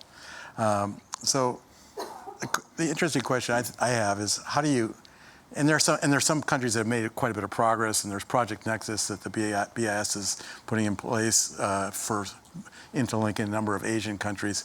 But how do you take this globally? How do you the progress has been, I sort of felt like they're on a feasible path, but the progress is quite slow. How do you get this process sped up? Well, I'm happy to start. I mean, in some ways, it gets back to the policy message, right? We, the West, you could argue, won the actual space race when the political leadership gave us a destination. It was the John F. Kennedy moment. By the end of the decade, we'll land on the moon. But yet, unfortunately, I think so much of the technology conversation, I think Siddharth has made the right points. Tech is often the easy part. It's all of the rest of it, the entrenchment, the incumbency, the regulatory questions that are fair. But we have to move from a risk-based conversation to an opportunity-based conversation, because in some ways, the tech is, in fact, the easy part. If you take just the experience of the stablecoins, good or bad, like them or not, they're global. This is the perfect medium of exchange for Thomas Friedman's hot, flat, and crowded world. And you and I don't send cross-border emails. We send instant messages to trusted counterparties, irrespective of where they are in the world. And this innovation, as an extension of banking and payments, is in fact exactly that proxy for money and value exchange. And so it is genuinely a global phenomenon. And the question to be asked is, how do we then, instead of regulate this innovation to death, or how do we enforce this to death, how do we make it an extension of the very type of fast payment systems that the Indian continent has an advantage of, and show that it isn't just an intranet of value that you could create with these novel technologies, but that you could in fact also extend them through extranets and internets as well. And so in some ways, they're also compatible with one another, and that the more compatibility and proximity to unequivocally banking and payments and prudential activity, not commodities and securities activities, the better. The Europeans have done this, by the way. Under the markets and crypto assets framework, stablecoins are treated as an extension of electronic money rules. So the whole of the European market has a common framework with legal clarity for the end user for this product. But the product's core features, at least on that side of the market, is internet-based money that is instantly payable and receivable to trusted counterparties. And that should be an extension of fast payment systems, domestic payment systems, not in competition with them. You guys are sort of in a little different place where you have 50 states regulating money transmitters. How do you deal with that? Well, I mean, in some ways, I've testified in Congress, and I have been at this for a little while. If you upload the U.S. dollar onto the internet, that's your fast track to getting summoned everywhere. But I think in some respects, the U.S. fintech constitutional crisis is a feature, not a bug. Our state oversight of payments and insurance, two really critical industries, has allowed for really novel companies to emerge, be it Stripe and Apple Pay and PayPal and many others have emerged from that regime. What we need, and the real way we will, quote, win the digital currency space race, is a federal framework that ensures that the end users of these technologies, be it stablecoins or other products in the future, have legal assurances that rival what the Europeans have done. So we're advocating for a harmonization and up-leveling of those two regimes as opposed to a race to the bottom, which sadly has defined the maiden decade of crypto, is that the innovators have been overwhelmed by, frankly, human failures, not technological ones. Greed, fear of missing out, and all these issues have driven more risk to the sector than the technology has. Other comments on this? Cross-border payments? Well, maybe, I mean, of course, I wouldn't have the courage to liken the G20 to the former President Kennedy of this country. But it is true that actually the G20 already many years ago has set some very concrete targets for faster, for cheaper, for more transparent and more inclusive payments in its payments roadmap, and the FSB was asked to coordinate that roadmap among the financial regulatory community. That being said, it is true these have been translated into quantitative targets, but it is true that implementation has been uneven. So there are some payment corridors in which these targets are being met, but unfortunately there are also payments corridors where I think we're still pretty far off meeting these targets. Initially, they were intended for 2027. We have recently communicated that this is not, that we will not make that deadline, at least not on a global scale.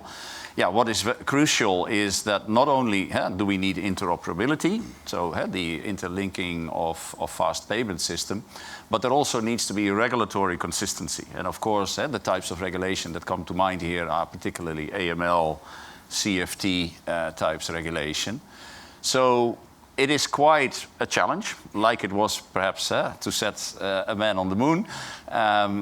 It's quite a challenge to get there. It's a challenge that also requires the private and the public sector to cooperate, because at the end of the day, it's the private sector that will have to make most of these IT investments to make it happen. But I still believe we shouldn't give up, because it is really for certain parts in the world, as you said, the cost of remittance are so high. This is just bread on the table for these people. So I think it behooves us as the global community to keep putting in our efforts and to make sure that we do not only make progress in the more advanced parts of the world, but that we don't forget that there is also a less advanced part of the world for which it is even more important that we satisfy these targets that we've set ourselves. Siddharth, any comments? So broadly, there are two worlds there. One's digitalized and one's tokenized.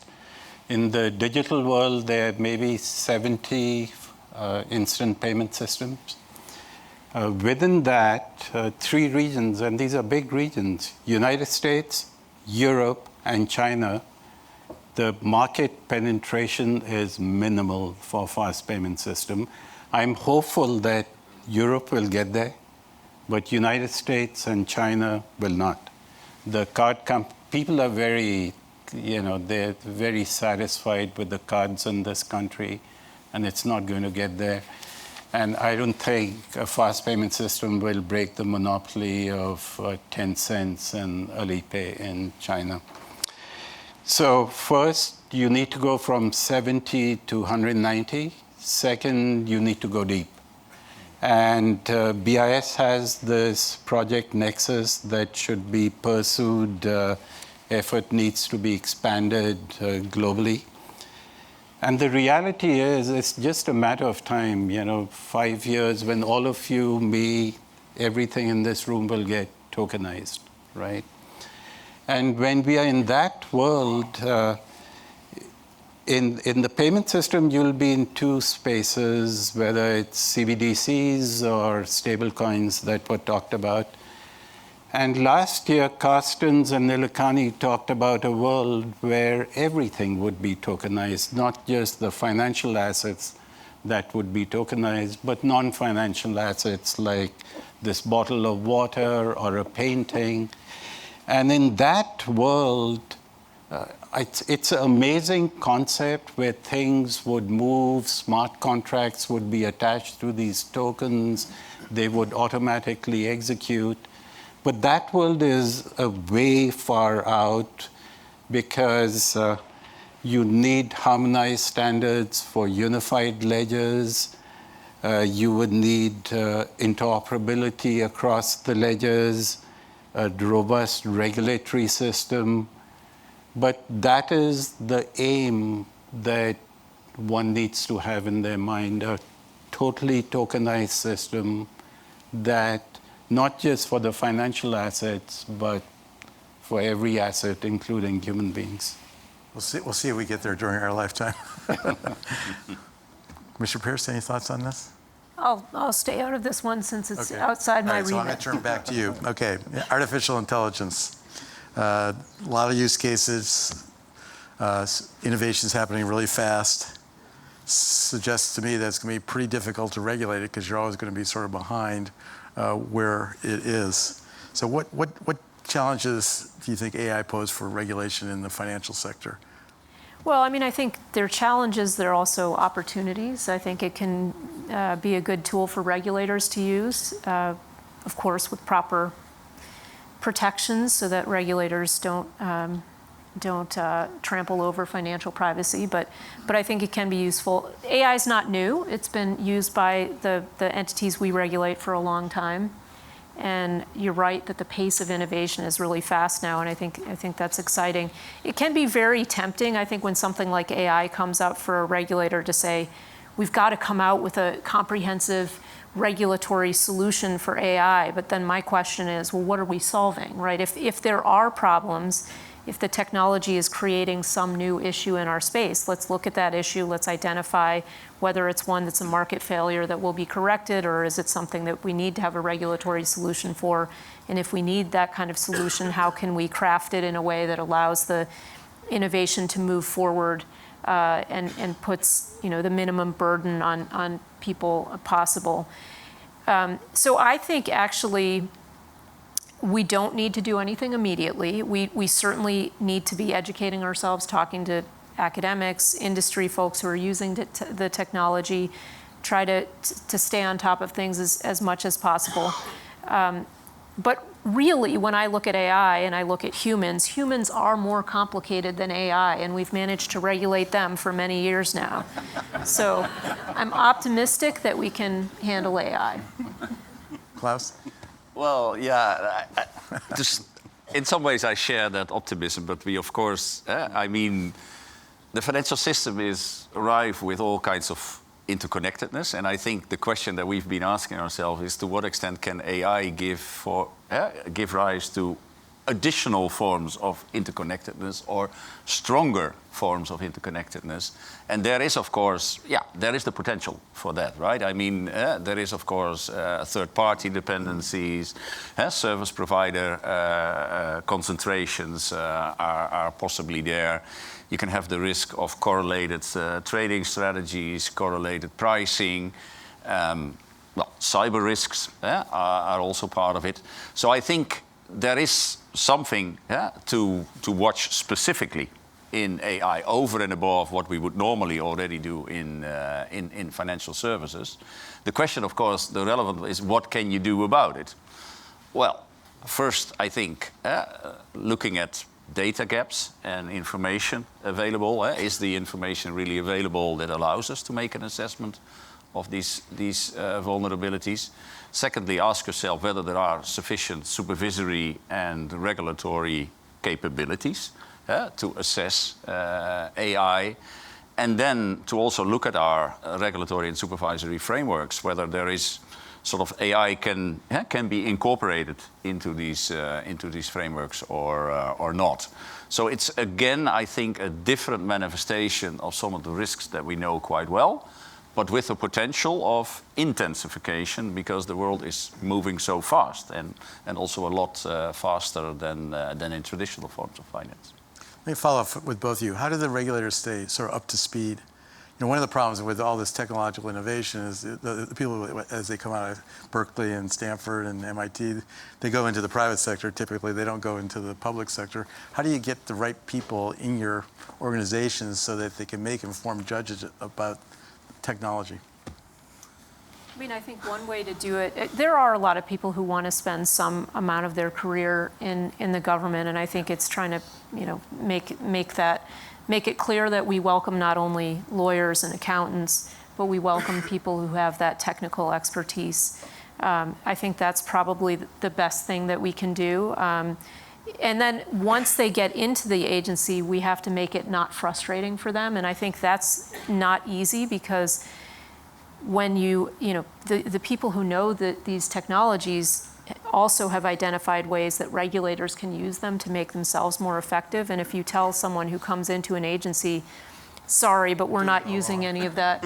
Well, yeah, if they come and tell us we're doing it wrong, and we tell them you're doing it wrong and you're moving too fast and we can't let you try these tools, and then they just leave in exasperation. So we have to be careful about that.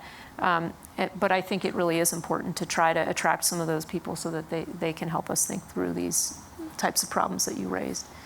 How are you finding it, Klaas, in terms of? Well, I mean, that's of course difficult. I mean, there is always the traditional division of, let's say, roles, developments, that innovation takes place within the industry. That's where the action is. And as a supervisor or a regulator, you're always one step behind because then you observe what's going on in the industry. Then you have to start thinking, okay, what does it mean for our mandate of safety and soundness? What are the risks and how can these risks be dealt with? So I think being a step behind of the industry has always been there. That's also healthy because that's, again, where the innovation needs to take place. It is, in this area, is really challenging to find enough people that also want to be on the other side. But then again, there are also enough people with a more public profile which are not all that risk-seeking themselves and are more risk-averse. That's the type of people we generally attract in the labor market. And they're also there in, let's say, the part of the labor market where these skills are available. But I'm not going to downplay it. It is a challenge to find qualified supervisory and regulatory staff in this area. Dante, I'm going to ask you a question about, from the private sector's perspective, what's your vision for AI applied to the financial sector? Yeah. What use cases do you think are most close to actually being implemented, and how will that actually change how we do business? I mean, for one, I would argue that, just putting on a regulatory hat for 30 seconds, we're used to one next to choke. And so we have entity-based and activity-based regulation. Where I think we have often failed, unfortunately, is in the tech neutrality test. The other test that I think we need to apply more fairly is principles will age better than prescriptions. And there's so many recent examples of very prescriptive regulations that won't fare well and won't be future-proof. Because the setup's different. Precisely. The other comment I would make is in extending the regulatory discussion is we have to go from entity and activity-based regulation to also regulating code and conduct. And by code and conduct, I mean literal code audits and the conduct and the behaviors of, be it novel assets and novel activities.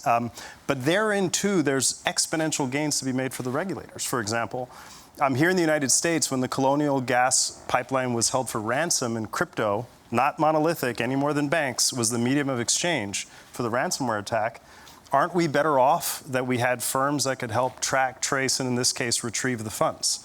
And so even in cases where the assets might be completely decentralized and distributed, we're better off because we have a public-private partnership, if you will, that tries to guard the entirety of this novel financial system and not just leave it to the shadows and the edges. And I think that's a wholesale upgrade of a lot of the infrastructure. And so I think AI is not going to take your job. Somebody who uses AI might take your job. And so, we got to start having a more pragmatic technology discussion in which, instead of looking at the Terminator movie as the end state with AI, we look at something kind of in the middle. Glorified, clippy, maybe I'm dating myself, is in fact the place where it's probably going to land. But in our company, we have incentivized every single person in the firm to be capable and proficient with AI in the same way that they had to be once upon a time with Microsoft Excel and using the internet. I'm going to turn to Siddharth. Everything we've been talking about has a huge data component to it. So, and to bring that up to the next generation requires significant investment and regulation. So what do you think the challenges are? And talk about the Indian situation, because they seem to be farther along than a lot of countries. What are the lessons learned? What are the challenges? Two things here. The first is, I think most of Asia, when you look at it, it's probably true here too, but most of Asia, society is divided into three sections. The top 10% have 60% of wealth, income. The next 30% have 30% of wealth and income. And the bottom 55% have 10% of wealth and income. The bottom 55 had no access to capital because they are unable to post tangible collateral. And these are economies with low ticket, high volume transactions. So the question is, can you create information collateral that can lessen the burden on tangible collateral? And the Indian answer is yes, you can do it. To do it, you need to, what technologists call, you need to move from platforms to protocols. That's what you need to move on. Can this be done in a manner that promotes innovation and data privacy? I think the answer is yes. There is a third way to do it. To rely on the market is to lose data privacy.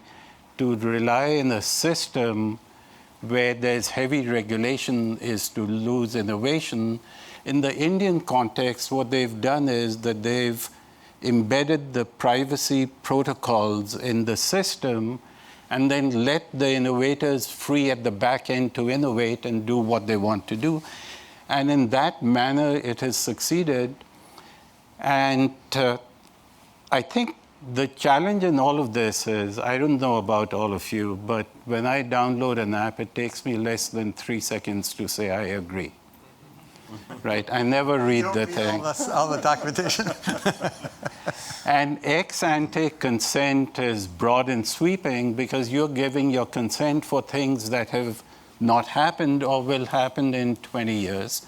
So that's one. The second one is that data is usually stored in incompatible formats in different silos. You don't have access to it. So in India, they've started a data exchange system where all the GDPR laws and rules are embedded into the act. The point of departure is that the privacy protocols are built into the system. So if you use the system, you're complying with the privacy protocols. It's fairly new. But it's a big country, 1.5 billion people. So if you do something in million, doesn't matter. So it's about 9 months old. There are 150 million consumers that have signed on. About 95% of the banking system has signed on. And to date, data-based lending is somewhere around 200 million or so. It's still low by country standards, but I think this is an example where you could reach out to the bottom part of the population that has been pushed out of the system. But you do need to be able to embed these protocols into the system. We only have a few minutes left, so I'm going to turn to Dante and ask a question.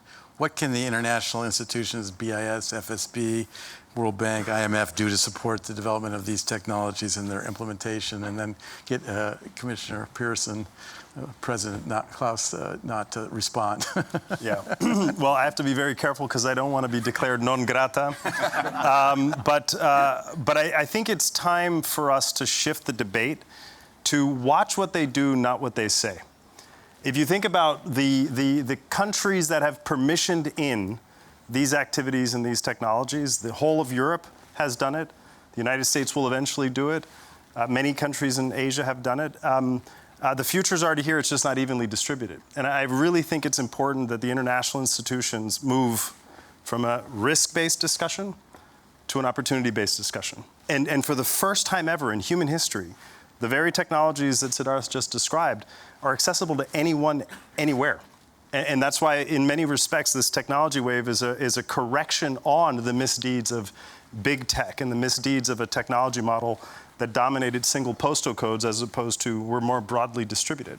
And so I think there's a big opportunity there. Now, of course, technology alone is not a panacea for the world's problems, but it often shows us where we're falling short. And all of these issues, we're falling short. Do you think the official institutions are too risk-averse in this 100%. 100%. In part I thought you might say that. In part because, in fairness, the public institutions are answerable to the citizen for the failure of these things when they fail. And that's why I do think if you're going to get this model to work, you can create accountability to entities, whether you're a token issuer or a stablecoin issuer. You ought to have a universal accountability for that product functioning everywhere, irrespective of the technology on which it rides. We've got to push for outcomes as opposed to policy paralysis.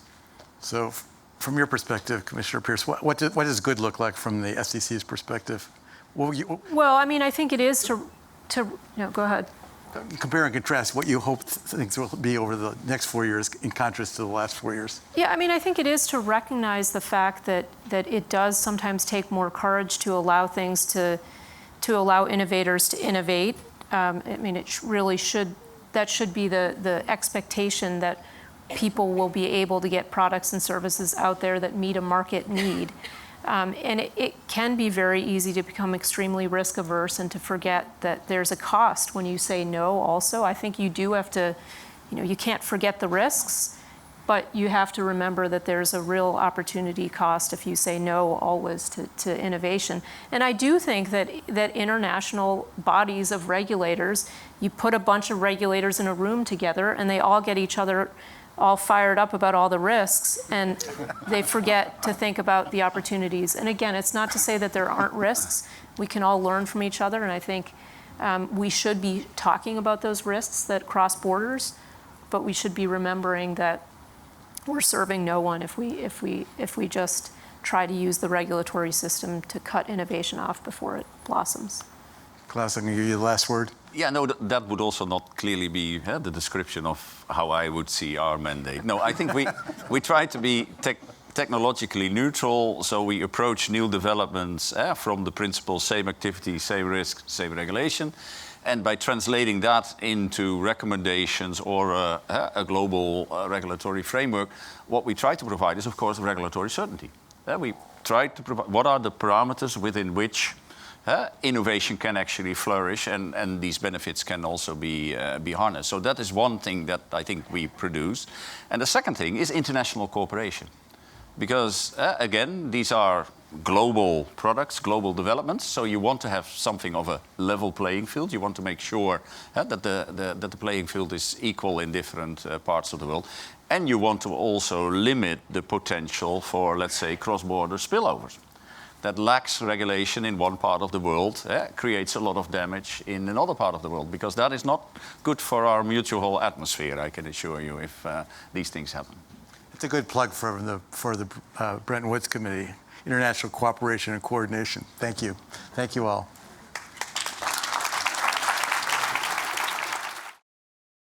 All right. They don't look asleep. This is the last session. Yeah, sorry. This is the last session before the cocktail hour. Wow. So these are the truly dedicated. But welcome, Mr. Chairman. This is a great honor to have you here. We were recalling that it's been several years since a member of Congress has come to the Bretton Woods Committee, and we think it's a really appropriate time, and definitely given your perch chairing the Financial Services Committee, for you to come and speak with us. Just to maybe acquaint the audience with your background, French is a deeply experienced person, not just in government, but also in the private sector. So he worked for the precursor to the NEC. I did. Is that right? Yeah. Under George H.W. Bush, was at the Treasury Department, founded and ran a bank, and now is a member of Congress and chairman of the committee that oversees, or has jurisdiction over the IFIs. And so it's a great honor to be here with you today. Maybe just to start off, we're here at the Bretton Woods Committee. Trade is a critical part of the global economy, informs a lot of how certainly people here are thinking and approaching the week. And you follow financial markets closely, so there are people here from the financial sector. So do you think markets and participants have a good understanding of what the president's trying to achieve and where that landing zone is? Talk to us a little bit about how you're currently reading the policy situation here. Well, I don't think the markets have clarity about the president's ultimate landing zone, as you describe it, on tariffs. And I think that's created the uncertainty in both the fixed income and the equity markets, or at least contributed to it. People could argue stock prices were very, very high over the course of 2024 and early 2025, and therefore some correction might have been merited. But my view is that the president's trying to do several tariff strategies all at once, and some of those are in conflict with each other. And for example, to use tariffs as a sanction, meaning if you don't accept this repatriation of citizens, or if you don't help us interdict fentanyl, that might be considered a very short-term strategic use of a sanction, a tariff like a sanction. But then you have this issue of across-the-board tariffs across all imports.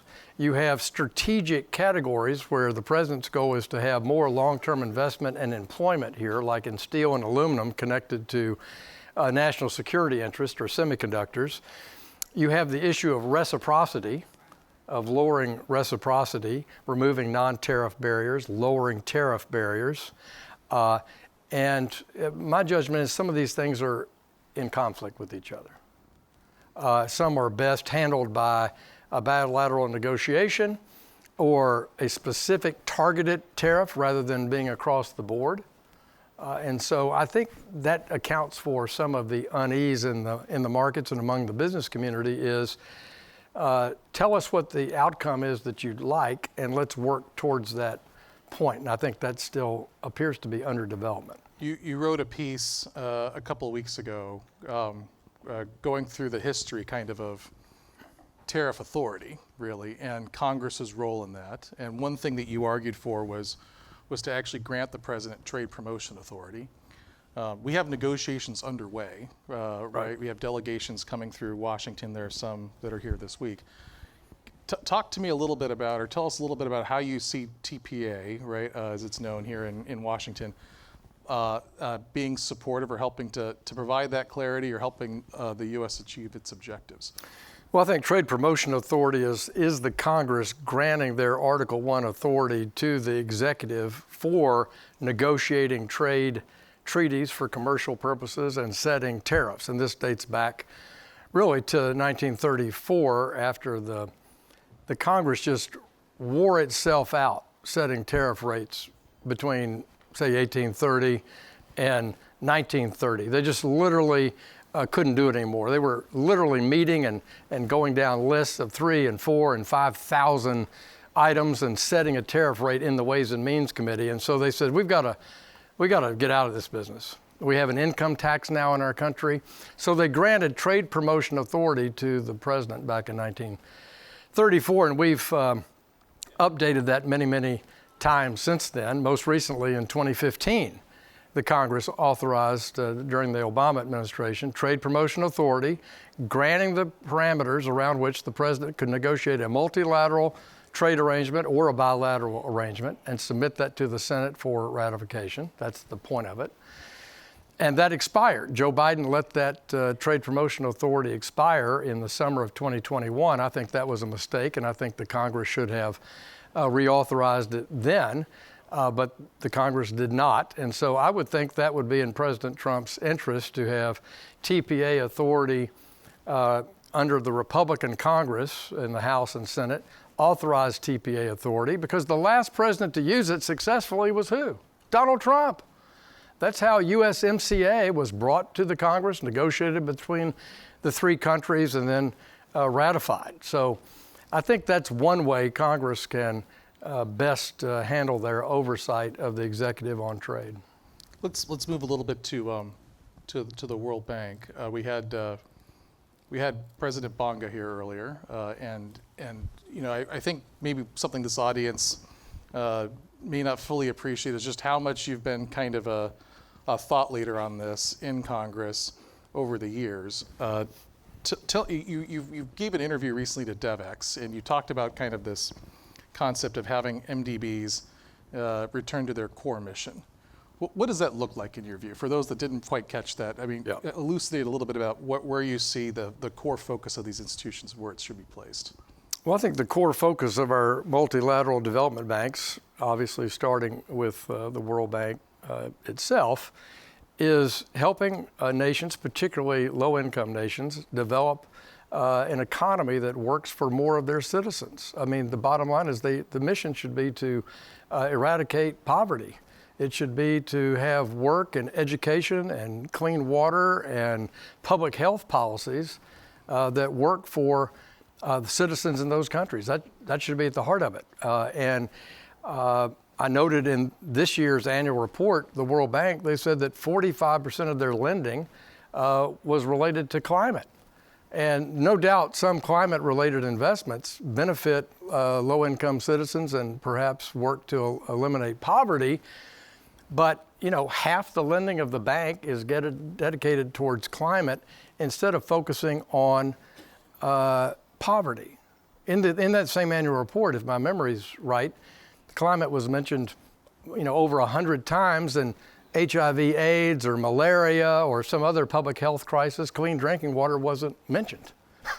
So I think we're off course. I think that should be the function of our multilateral development banks. Think about, so maybe I'll press on that a little bit. There was this concept, right, that's been kind of layered on, right, the MDBs more recently about they need to serve a purpose to kind of address, and finance global public goods, right? And so that, commonly, right, as you described it was climate, there are some aspects of that trickles into public health, right, pandemic preparedness. How do you see kind of the institutions playing in those spaces, or do you think the primary focus should be on this poverty alleviation and then see what co-benefits flow from that for these other benefits?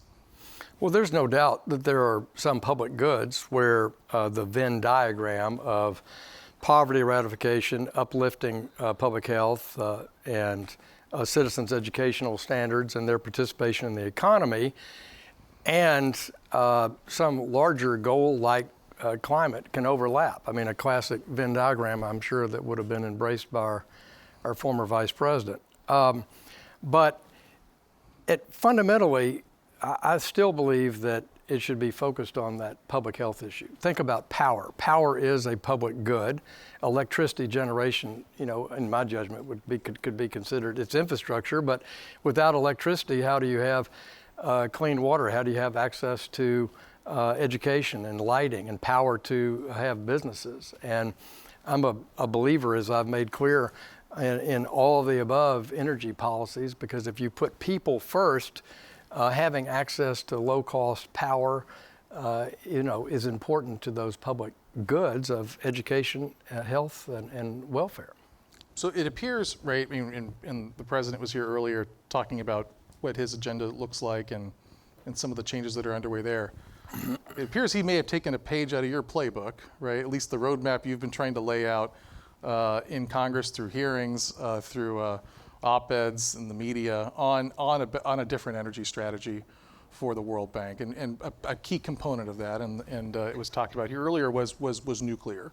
Right. Can you talk about kind of the, how is that being received in Congress, right? I mean, how are you watching that from Capitol Hill? Well, our members authored a bill to encourage our managing directors from the Treasury to the multilateral banks to encourage that nuclear financing not be taken off the table. It strikes me that you're just, if climate is your number one issue and you think a carbon-free future is essential to life on Earth, then how can you ignore the advances in technology that have led to the small modular nuclear reactor business, the fact that, like France for 60 years has used reprocessed fuel to generate nuclear power. We don't do that in the United States, so we have parking lots full of spent nuclear rods. So you have a smaller footprint, you have a cleaner technology, you have a lower cost technology, you have a technology that could last 100 years once it was constructed. Why would you take off the table nuclear power to generate the ultimate clean source? So that's point one. I recognize that not every country is capable of managing or handling that. That's a given. I got that. We're not imposing it on anyone. We're saying that right now you don't even finance it. And we've worked to have our Ex-Im Bank agree to finance exports that are related to nuclear technology. So this isn't to step it outside the bound of what's appropriate, but I think the Koreans, the Japanese, the Dutch, the French, the Americans all have the ability to produce nuclear power, and I want to see more competition. That I don't want to be the default nuclear energy developer as China or Russia. I don't think that's in the interest of the world. Are there other bills or legislation the committee's contemplating that you hope will have the same kind of signaling value to shape policy? Well, we did. That was a bipartisan bill, by the way, that we marked up a few weeks ago, and it'll go to the House floor. And I think it sends that signal. I'm so pleased that our president of the World Bank referenced that. I just believe in an all of the above energy strategy if your goal is global development, poverty eradication, lifting people up. Think about not investing in the fossil fuel business in Nigeria, and you let it languish, and you don't let it be at the highest and best use. You don't have it effectively managed. You don't remove the theft. You don't remove the loss. You have 200 million people that'll be on the doorstep of moving to Europe, I guess. So we need to plan for the future, and I think nuclear should be a part of that from a clean power point of view. But we've got to recognize that our development bank should be fully participating in making sure the energy needs of the globe's people are available. And there's even more pressure on that due to the electrification demands through global technology advance like artificial intelligence and large language model processing.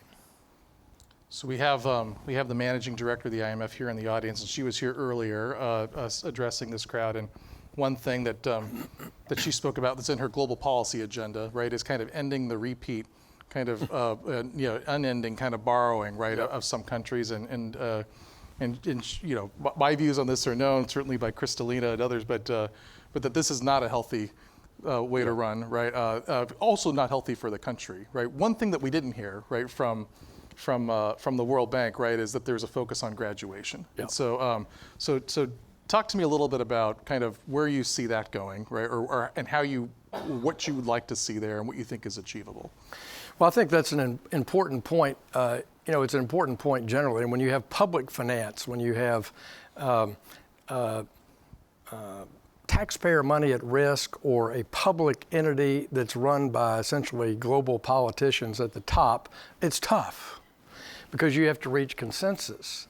But we see that in our own country. I just want to use one real world example in America, and that is our flood insurance program that we've had in our country since 1968. It's the only place where the federal government, well, I'll leave out terror insurance, but the only fundamental place inside the economy where the federal government's on the hook for the first dollar of loss in a residential or commercial building inside a flood zone. But since 1968, we've been very reluctant to reform the program. And therefore, our taxpayers have rebuilt the same house in the same lot over and over and over again. And after Katrina, $750 million was lost due to not being used for resiliency. It was just people bought a boat or did something else with it. They didn't lift their house. And the percentage of rebuilding was offensive. And so this is not a new thing when you have politicians and money. But I think it's a worthy goal for the IMF to have, whether it's a 19th century serial violator of this concept, Argentina, for example, or a more modern country in the nation. And so I believe in graduation, and I think that helps you build relationships with the elected officials in parliamentary bodies that vote to support our multilateral institutions.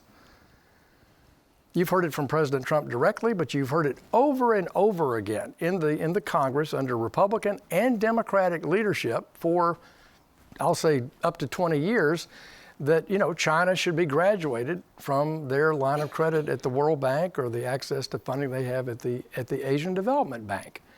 And you will win over your oversight responsibility, your leadership responsibility if we do that. And so enough is enough at some point. And the whole mission of the IMF is to put people on a sustainable footing. And that's been our mission at the IMF for decades now. And it's tough.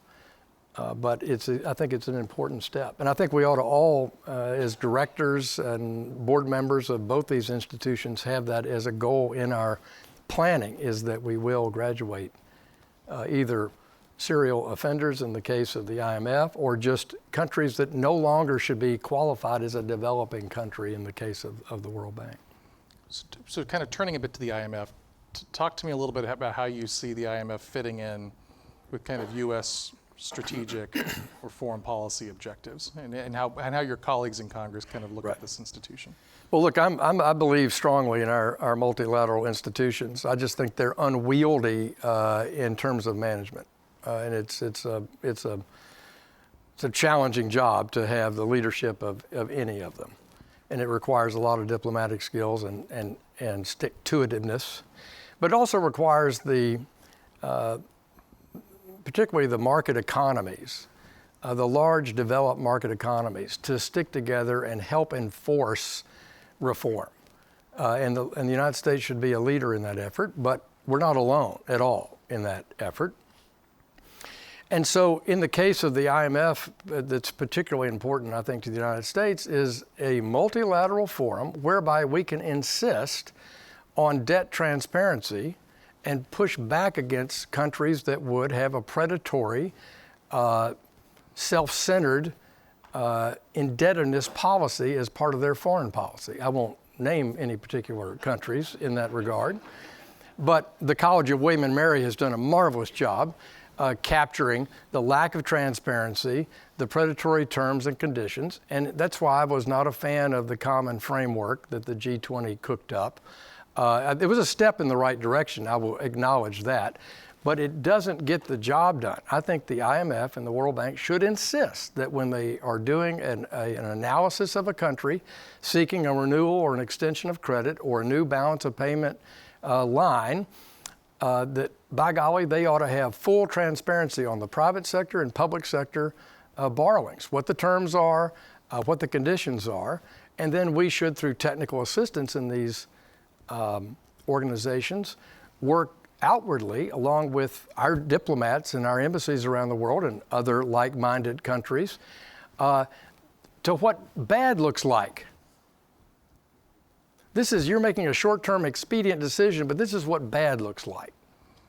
And I think that over and over again, whether we're talking about Sri Lanka or Zambia or Ecuador, or there are plenty of examples that everybody in this room knows a lot more about than I do, but I think it's in alignment if we want greater transparency and we want market-based values to help lift people up out of poverty. And I think collectively since World War II, the developed countries working through the trading system and working through our multilateral have accomplished extraordinary things, including in China, where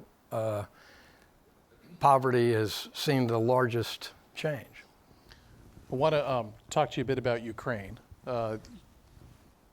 Few people might not know, but you've been quite involved in Ukraine issues for some time. You've made several trips to the country while it's been at war. I recall just a few days after I had retired, it's funny to use that word, retired from the IMF, you called me the day Ukraine was invaded, and I already had lots of ideas about how to assist the country and what the U.S. should do.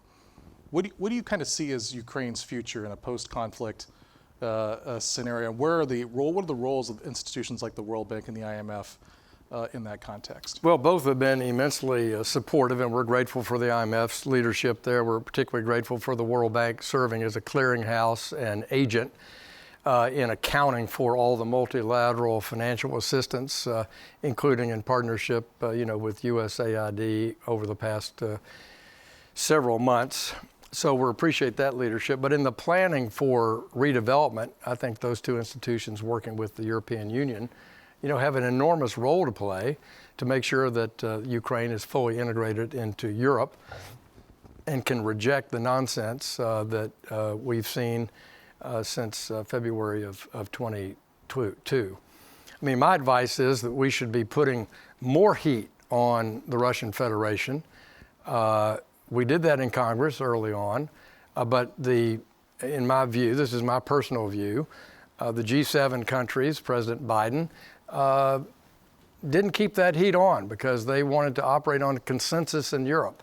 And I think that was a mistake. I think if the United States had stood up and put more pressure financially in the trading system and in the sanctions design, that we would have put more heat a lot earlier, a lot more effectively on the Russian economy and the Russian individual people in their country to let them know what a beastly, thing this was to invade Ukraine. And so both on the military support side and on the economic side, I believe that, the coalition could have done better. And I'm not saying that with the benefit of hindsight. I mean, I've said it consistently since February 3 years ago. So I would increase sanctions on Russia today, including all the banking system and all the energy system that's not currently sanctioned. I would work with Europe to achieve secondary sanctions on the people who are trading with Russia on the black market or openly. I would fully implement the Repo Act, which is supported by unanimous vote in the Council of Europe. The bill Mike McCall and I drafted, that we worked in conjunction with Senator Risch, and then we passed and President Biden signed into law, the Repo Act. We had bipartisan consensus in the House and Senate, signed into law, and it got, in my judgment, watered down in the European consensus building. But not 100% of the countries in the Council of Europe voted to do it. What is that? It is, don't freeze the Russian assets, take the Russian assets. I appreciate everybody freezing them. That's very, we do that all the time. Let's change title. If the Russian Federation acts in a responsible way, they can have them back. But we have a compromise where we've now made a loan to Ukraine, and I would not have had those terms and conditions, but it's better than not doing anything. But if you want to send a message to Moscow, use repo. My message to President Trump is add sanctions to Russia, use repo fully, engage the family of nations to be tougher, not weaker, not looking down at their shoes for a photo op. That's what we need to be doing. And I think that will pursue a better, environment from which to, quote, negotiate. I want to close on one topic that's been active in your committee recently, which is on digital finance, digital assets, and the STABLE Act. Acquaint this audience a bit of what the STABLE Act is when it passed your committee, and why you think it's so critical and why the president has prioritized this legislation on stablecoins. Yeah. Look, for 60 years, we've had such an exceptional payment system in our world, and it's been amazing. We've gone from writing each other checks and bankers' acceptances and opening up correspondent banking accounts, and we signed patiently all those traveler's checks and put them in the money belt that our moms gave us, that somehow that was going to protect us in that very angry fight we were in Sao Paulo at a soccer game, you know. But we've morphed that to the global system of essentially FedWire and SWIFT. We've seen the advent of credit. We've seen the advent of debit. It's been amazing. Now, real-time payments. So a future payment rail that will be added to what we have is a blockchain payment rail. And to use that effectively, you have to have a tokenized payment that is part of a smart contract or not, at retail or in business, commercial. And in our view here in the United States, we believe it should be a dollar-backed stable coin. It's a dollar-backed payment stable coin issued under U.S. law by the private sector, both issued by bankers or non-banks, subject to the same capital standards, AML, BSA standards, regulatory standards, supervisory standards. And both the Senate and the House have now passed this inaugural bill in committee. Bill Hagerty, my old friend and great classmate from Vanderbilt, wrote the Senate version, and Brian Stile from Wisconsin wrote the House version. We've now passed that in both committees. It's an important extension of that payment system that's been essentially dollar-based for all these years since Bretton Woods 1.0. And it would be used both in business and in retail. Probably more so by international business, anything that crosses border. And it's in my judgment, we need a global standard on it. And right now, the payment stablecoin issuers either are under New York law or some extraterritorial jurisdiction. And we think this would be really good for the reserve currency status of the dollar, really good for innovation because it would allow people to invent new products and services in finance in the US and be able to export that business, and we would have dominance in this new niche of financial services. Accompanying it, we had our first hearing 2 weeks ago on, is a market structure bill. Because if you just have a stablecoin bill, all you have is that. But it doesn't tell you who can own it, what do you do with it, who can custody it, how would it work? And so both in the House and Senate, we're working mightily together to create a market framework, a regulatory framework for all digital assets, the anchor of which would be the use of a dollar-backed stablecoin. Well, that's all the time we have for today, but I want to thank you very much for coming. Pleasure. Please join me in. Thank you. Appreciate it. Thanks a lot. Coming up during a recess. Happy to do it. Happy to do it. Appreciate that.